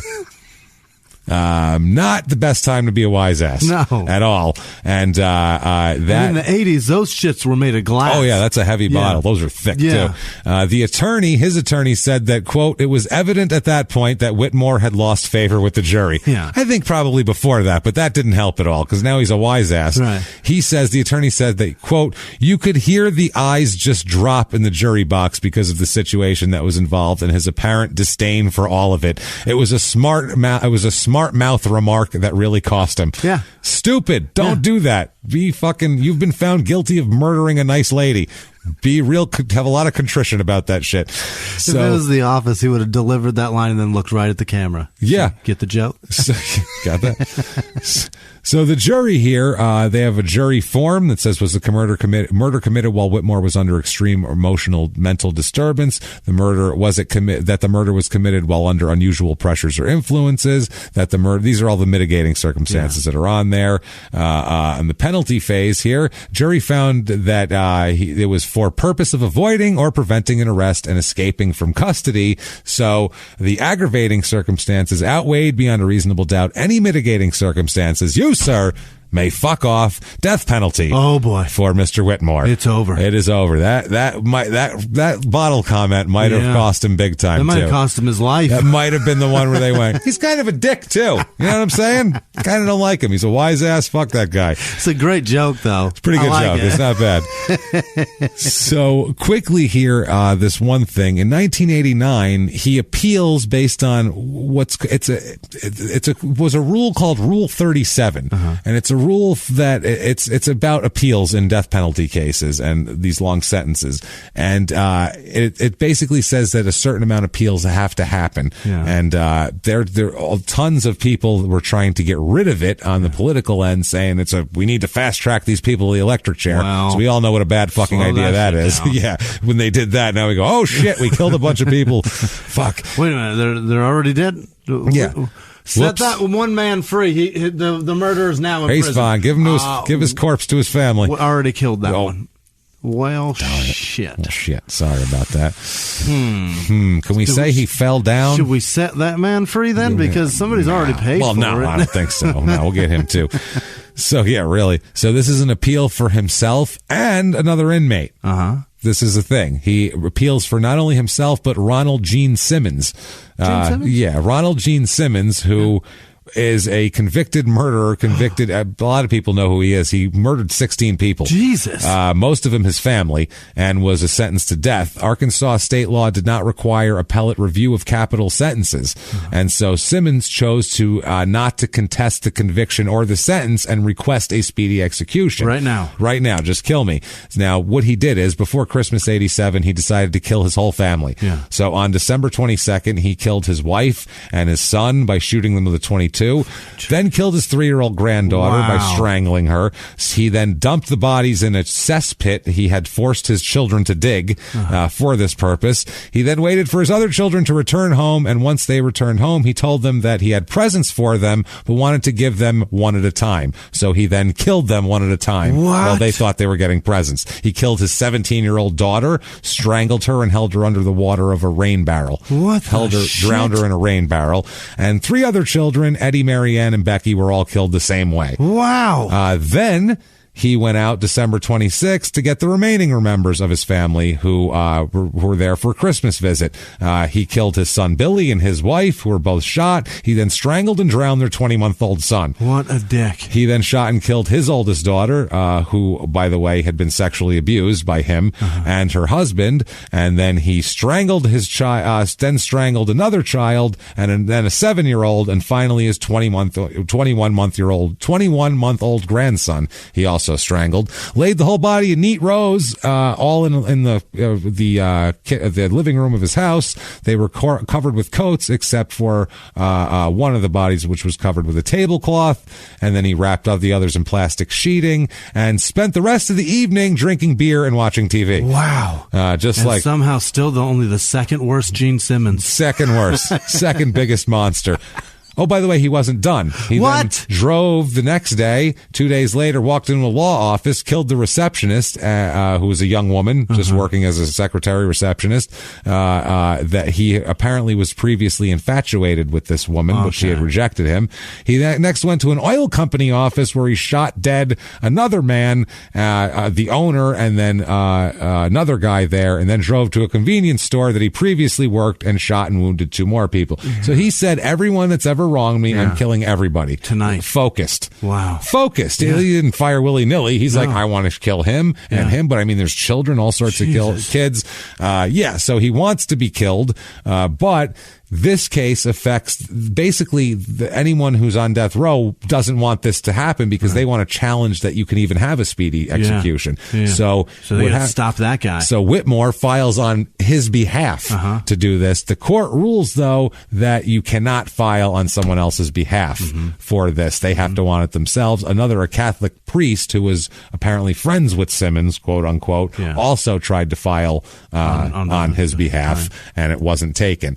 So this goes all the way to the Supreme Court. Thurgood Marshall and Justice Brennan both dissented in this. So it was a 7-2 thing all the way to the Supreme Court to find this. To allow it? 7-2? To allow the execution, 7-2. Ronald Gene Simmons was executed on June 25th, 1990 for his last meal, Jimmy. Yeah. He had an 8-ounce filet mignon, well done, so might as well have just had a shoe. Why don't you just a shoe. Just eat a sirloin, you dick. Just have a shoe. Eat some ground chuck. What's the point? Big pile of hamburger. Have a fucking shank steak. 2 medium onions. What? He ate 2 tomatoes, raw and sliced. Yeah. The tomatoes are raw and sliced, and the onions raw and sliced. 2 onions and two medium onions and 2 tomatoes, all raw and sliced. Okay. 6 bread rolls, 6 slices of cheese, 1 banana, and 2 cans of 7-Up. So he made steak sandwiches out of that. Pretty much. He fucking sucks. He made shitty steak sandwiches. What a dick! You ruined a chunk of meat. You fucking loser. Fucking asshole. Never mind the rest of it. That's what I'm upset about. Forget what you did to a family. Yeah. You fucking ruined. You are now the worst Gene Simmons. You're a dick. Yeah, you've done it. So he appeals in 93 for himself. Again, he had been appealing before that, but this is his big final appeal here. He argues that the death penalty is unconstitutional, ineffective assistance of counsel. He argues that there was reversible error when the court admitted into evidence statements that were made by him in the car, the Miranda, all that shit. He also asserted he was mentally incompetent and therefore shouldn't be executed. The court says, no, you're pretty sane. The death penalty's fine. We seem to like it here in Arkansas anyway.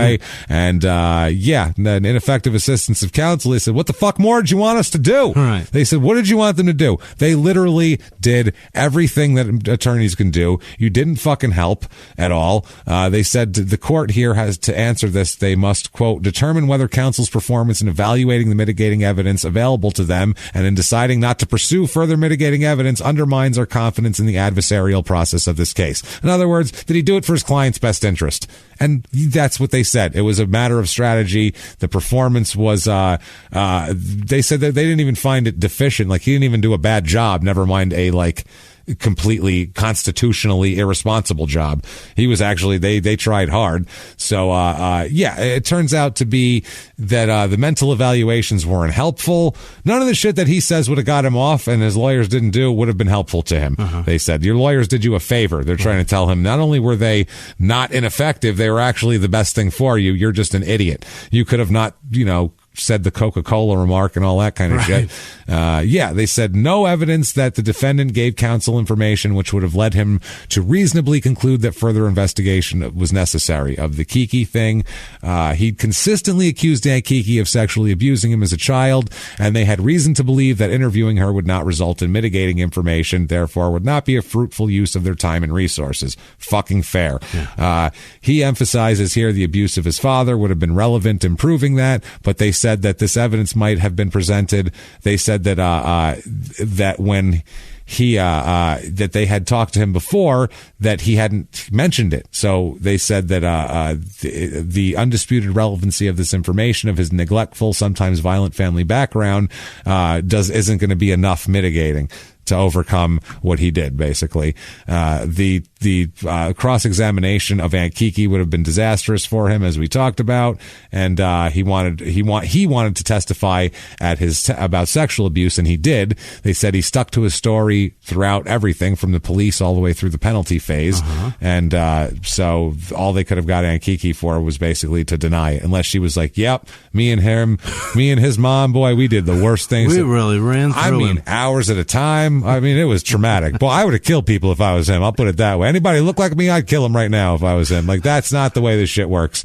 So May 11th, 1994, by the way, they find all of that to be, they find his counsel was very effective. Basically, you're a dickhead who killed somebody, and you live in Arkansas, which now they're going to execute you. May 11th, 1994 is execution day. A last-minute stay is denied here for him. This is now, they're going to execute 2 people on the same day. Arkansas does group executions. Did you know that? Wait, what? That's disturbing as fuck. Multiples at a time in the same day. That makes the state serial killers. It makes them like, and they actually, at one point, there's people obviously protesting this, and some asshole from the state actually said, this is amazing, actually said, they're mad at us for being efficient. No. Killing efficiently is what the Nazis did. Right. Government shouldn't kill efficiently unless it's people in another country that we've all decided we don't like. Right. That's the only time that they should kill efficiently. This shit should be inefficient as fuck. As prisoners, let's take some time. Let's take a minute. Mull it over. Maybe one a day. At best. At best. Not in a row. Jesus. Now, this 1976, the federal and death penalty was reinstated in the United States. This is the first double execution since then in 1994. So they've never done it before, and Arkansas is like, well, fuck it, we'll do it. They take him in. Jonas Whitmore, by the way, looks like he had the standard prison meal. Really? He did not ask for anything special. I'm sorry. That's why I gave you Ronald Gene Simmons meal. Because I know you get excited.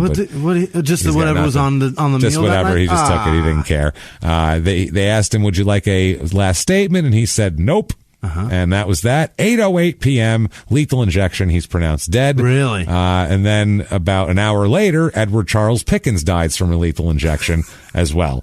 Arkansas later on in 1997, they become the only state to conduct a triple execution. What the fuck? A triple. What the shit is going on? Good Lord. Too many. No. They did it. They did that twice. What? They did it in 94. They've had more three-peats than Michael Jordan. Absolutely. More than that. They had May 11th, they executed a double. Yeah. And then August 3rd, 94, they pulled off a triple. And then January 8th, 94, one more time. Let's run that three-peat again, because that was no state has carried out more than one double execution in the same week, thankfully. Jesus, I'm shocked. The shortest time span between multiple executions was the May to August time there. That's 84 days in between fucking multiple executions, which is disturbing. Now, so he is dead. Jonas is dead. Essie Mae is dead. Yeah. You know who's still alive all the way until December 3rd, 2016? Who? William Black. Right. Essie Mae's husband. What? He is 98 years old when he dies. What the shit is happening Arkansas, there? that's what I mean. He lived to be 98 this fucking. That's why I was saying that in the beginning. I don't know what it is. It must the courts, the hot springs. He dies at age 98. Wow. After Essie's death in 1988, he remarried. Yeah. He remarried a Leota Faye Pettit. That's nice. Leota Faye Pettit Talent on July 3rd, 1988 in Arkansas. And poor Essie Mae is buried in the Stanley Standbridge Cemetery in Mount Ida, Arkansas. By the way, when you look for Essie Mae Black, Yeah. if you search for Essie Mae Black a lot, what comes up way more than Essie Mae Black is Essie Mae Washington, who is Strom Thurmond's illegitimate black daughter. Get out of here. Yes, Essie Mae Washington died a few years ago. She was the late senator, was the most racist senator we've had in at least 100 years. For a while there, he was an outright segregationist, and he kept getting reelected until he died in the fucking early 2000s. Yeah. It wasn't like he died in the 40s. We're talking until he died in the early 2000s. People in the South kept electing this asshole. My aunt lived next door to him and fucking hated him. Oh, awful man. Hugest racist ever, and he also had a touch of the jungle fever, and he liked the black ladies, and we have proof of that by Essie Mae Washington, who came out and made him look like a total dickhead to everybody, and then died. By the way, also, another little weird mistaken identity thing here is if you search, because I was trying to find his last meal, so I'm searching everything, and if you search 1994 Arkansas murder, death penalty, last meal, and his name is Jonas Whitmore, Jonas, it comes up 1994 Arkansas murders, death penalty, last meal, Jonas Brothers. That's what Google fills it in as. As if the Jonas Brothers were executed in Arkansas in 1994 for fucking murder. That's what, thanks Google. I do like him. Nice fill in. I do like Google's wishful thinking. Yeah, I mean, that'd be great. I'm all for it. Don't get me wrong. I'm for it. I'm not saying I'm against it, but that is Mount Ida, Arkansas, and that is a crazy ass case. So, I mean, this was a wild one. Wow. And I'll tell you something, tip, next week, 10 times crazier than this. This is nothing compared to next week. Next week's going to be off the charts. I can't wait. It's going to be wild. Yeah. So, if you like this show, let us know about it. Please do. You can do that. Go to Apple Podcasts, the purple icon, and give us a review. Those, we don't know why, but they really, really help drive you up the charts. We're not positive why that is, because it's not us that does it. Yeah. But give us 5 stars. Doesn't matter what you say. Just say you're following instructions or following directions. It's not for our egos. It's really just for business purposes. Right. Head to shutupandgivememurder.com right now for all of your small town murder and crime and sports needs. Merchandise, tons of new stuff up there. Also, tickets to all these live shows coming up. Yeah. We have a bunch. A lot of them are getting sold out. They're so close, too. Getting close. So if you want to get tickets, get them now. None of these venues are like, oh, they're not going to sell out. They're all going to be sold out. Yeah. You're not going to be able to get tickets week of the show for, I would say, 90% of these shows. So do that. Get your tickets now. And we were just discussing today the slate we're going to be announcing soon for 2020. Yes. We're going to go back to the West Coast, the Northwest, all those places we missed, Denver, Salt Lake, all those. We're looking at you guys. Yes. We're coming for you. We have not forgotten about you. So do all of that, please. You can also, if you want to follow us on social media, very easy to do that. We are at Small Town Murder on Instagram, at Small Town Pod on Facebook, at Murder Small on Twitter. Find us there. Follow us and you get all the information ahead of time. Makes it a lot easier. From that, if you want to be a hero of ours, a donor of ours, I mean, these are the people, I'm telling you, that are the nearest and dearest to our hearts, and we're going to talk about them in just one moment here. If you want to be one of those people, very easy. Go to patreon.com/crimeandsports, or to make a one-time donation, go over to PayPal and use our email address, which is crimeandsports@gmail.com, and you can do that, or you can get to both of those links right from shutupandgivememurder.com. We make it easy for you to make our lives easier. Convenience. So with that said, Jimmy, I need it bad. I need it to tear it out of me like a suit label, Jimmy. Hit me with it now. This week's executive producers are Siobhan Brogan, Yvette Moore, Chris Borland, Lisa Cooper, Ellie Kamek. She's the one in Texas. She upped her donation quite a bit. Thank you, Ellie. Jesus, thank you so much. Holly McKee and Susan DeGuia. And then other producers this week are Lindsay Trogdon, who was donated in her name. So thank you guys. Appreciate that. Liz Nice Slice Smith, Erica Anderson, Amanda Davis, Pilo, Peyton Meadows, Carissa Lindquist, Erica Anderson, I said that. Shane with no last name, Gary Dugdale, Alyssa Woodwick, Aaron B with no B, that's her last name, B.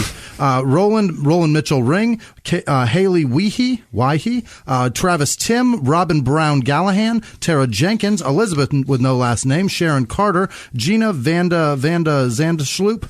Yes, Jenna Vandersloop. Cameron Wood, Pam Valieri. Yep. Robert Sackett, TBA 9363. Okay. To be announced. Okay, sounds good. Christina Webb. Thank you. Alex Browning, Joy Pearson, Sierra Ford. I think it's an E. I don't know what I wrote. Ford with an E? I think so. Okay. Brendan Abels, Carrie Gage, Cleo McAllister, James Berchio, Chandel Elizabeth Papil, Erica Geisler, Jason Hamming, Tara Nussbaum, Liz Nelson, Sally Norris, Audrey Martinuzzi, Amy Conley, Derek Voth, Eve Fry, Greg Gottlieb donated both ways. Thank you, Greg.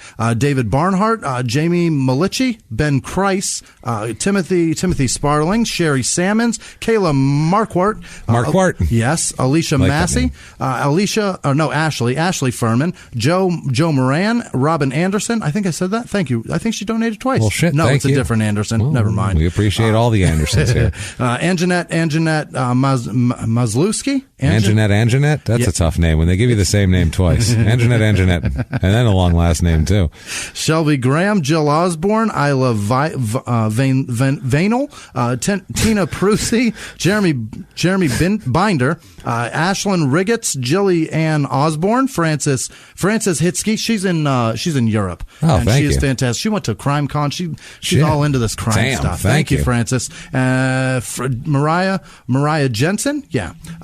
Tom Wilkie, Paul Ruest. That's Paul. Hey, Paul. We know Paul. Krista Thanks, Paul. Oliver, Bob Beaupre, Joseph Peter Morin, Joseph Peter Morin. That's what it is. Or Moran, okay. One of the two. Emily Thibault. See, it's Emilee. That's why it fucked me. Emily. Yeah, that's Emily though. Thibault. That's an Emily. Destiny Turner, Sierra Plotz, Celinda Calling, Jay Berchio, Thomas Smith, Carly Headland, Rebecca Kuhn, that's it. It looks like an I, sorry. Jessica Lambert and Holly Davidson, thank you very much. Olivia Saccomondi, Gary Howard again, Miguel with Thanks, no Gary. last name. Gary, you're the best. Dwayne Battiata, Sarah McCullough, Cindy Biddle, Chandel Whitney. Thank you, Chandel. She has a daughter that's in the service. Oh, yeah, that's right. Yeah. Episodes Thank you so ago. much. Appreciate that. I remember that story. Thank you. Cleo McAllister, Rachel Cascaden, both ways. She donated. Thank you. Thank you. Paul Hopkins. Home stretch. Here we go. Veronica Kelly, Timothy Hart, Shadia Sheridan, Dominique Wells, Tyler Sheets, Lisa Jensen, Abdul Jan, Andrew Crenshaw, Jordan Bennett again. Thank you. Thanks, Ashley Vio. See you in more shows, Jordan. We'll see you there. Yeah. Jude Kendall, Stephen Root, who came out to Omaha. Oh, yeah. Thank you, Stephen. It's good to see you, Stephen. Samantha Diffendaffer, Justin Miller, Maribel Leal, David Albury, Janine Walter, Colorado Dragonfly. I don't think that's a first name. Probably not, name. but I think something. It's something out there. Find it. Emily Warwick, Emily Tincher, Laura Lafreniere, I think. Lonnie Hall, Kelly Wilson, Jenna Strong, and happy birthday to Amber from Jenna. Cool. Happy birthday, Amber. There you go. Liz Vasquez, thanks for coming out, Liz. Yeah, it was good to see you, Liz. Thank you. Aaron Davis, Brittany Hart, Lauren Demarath, Louise Rayfield, Ryseyev Sergey, Anthony Canella, Jesse Hartman, and all of our Patreon supporters. You guys are the fucking best. Thank you, everybody, from the bottom of our hearts. Honestly, man, you guys keep us going, and you've just provided us with everything, and we can't thank you enough. And once again, thank you to everybody who came out over the weekend to see us last week in Omaha and Minneapolis, man. So much fun to meet you guys. It's a blast to meet you guys. And speaking of meeting, if it's a small venue, if we're in a little comedy club and there's 300 seats, we'll just say there's VIP people. Obviously, they get to sit up front and they do all that. They spend a few extra bucks.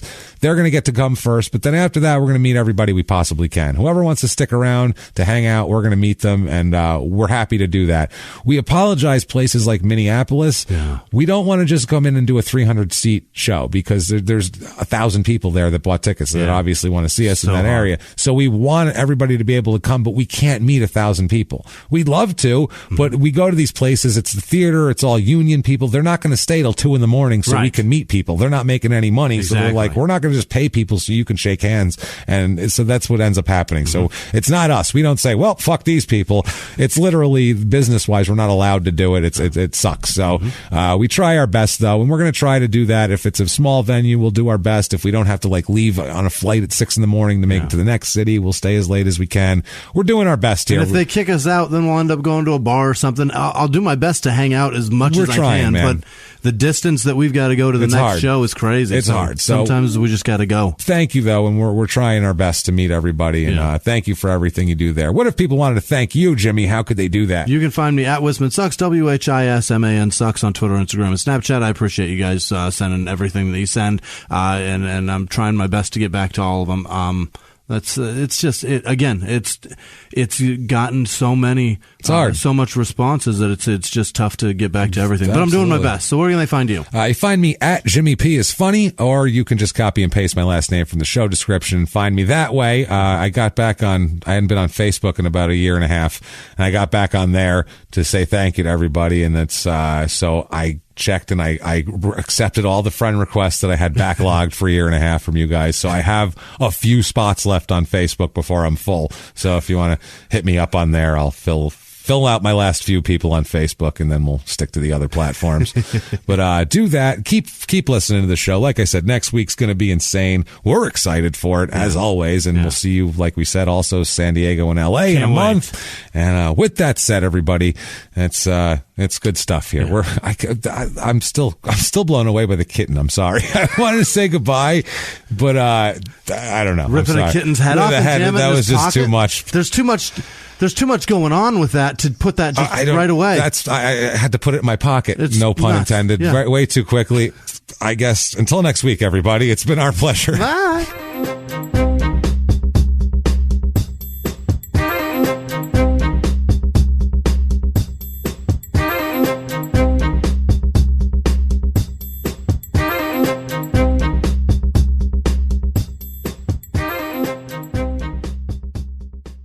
Whatever struggles you are facing, from depression and anxiety to trauma and grief, BetterHelp can connect you with a professional counselor in a safe and private online environment. It's so convenient you can schedule your secure or phone sessions, as well as chat and text with your therapist, and anything you share is completely confidential. Best of all, it's a truly affordable option. Our listeners even get 10% off your first month with the discount code SmallTownMurder. So why not get started? Simply go to BetterHelp.com/SmallTownMurder and fill out a questionnaire to get matched with a counselor you'll love today.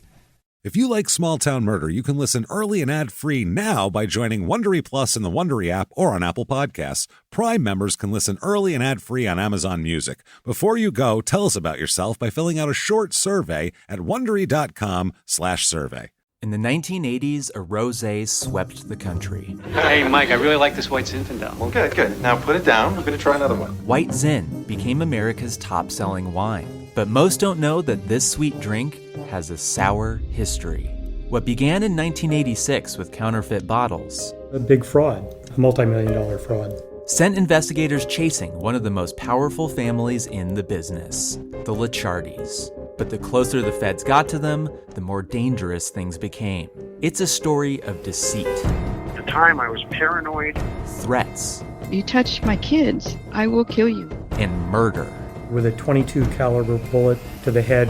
What started with a scheme to mislabel wine spilled into a blood-soaked battle for succession. Welcome to Bloodvines. You can binge listen to Bloodvines exclusively and ad-free on Wondery Plus. Join Wondery Plus in the Wondery app, Apple Podcasts, or Spotify.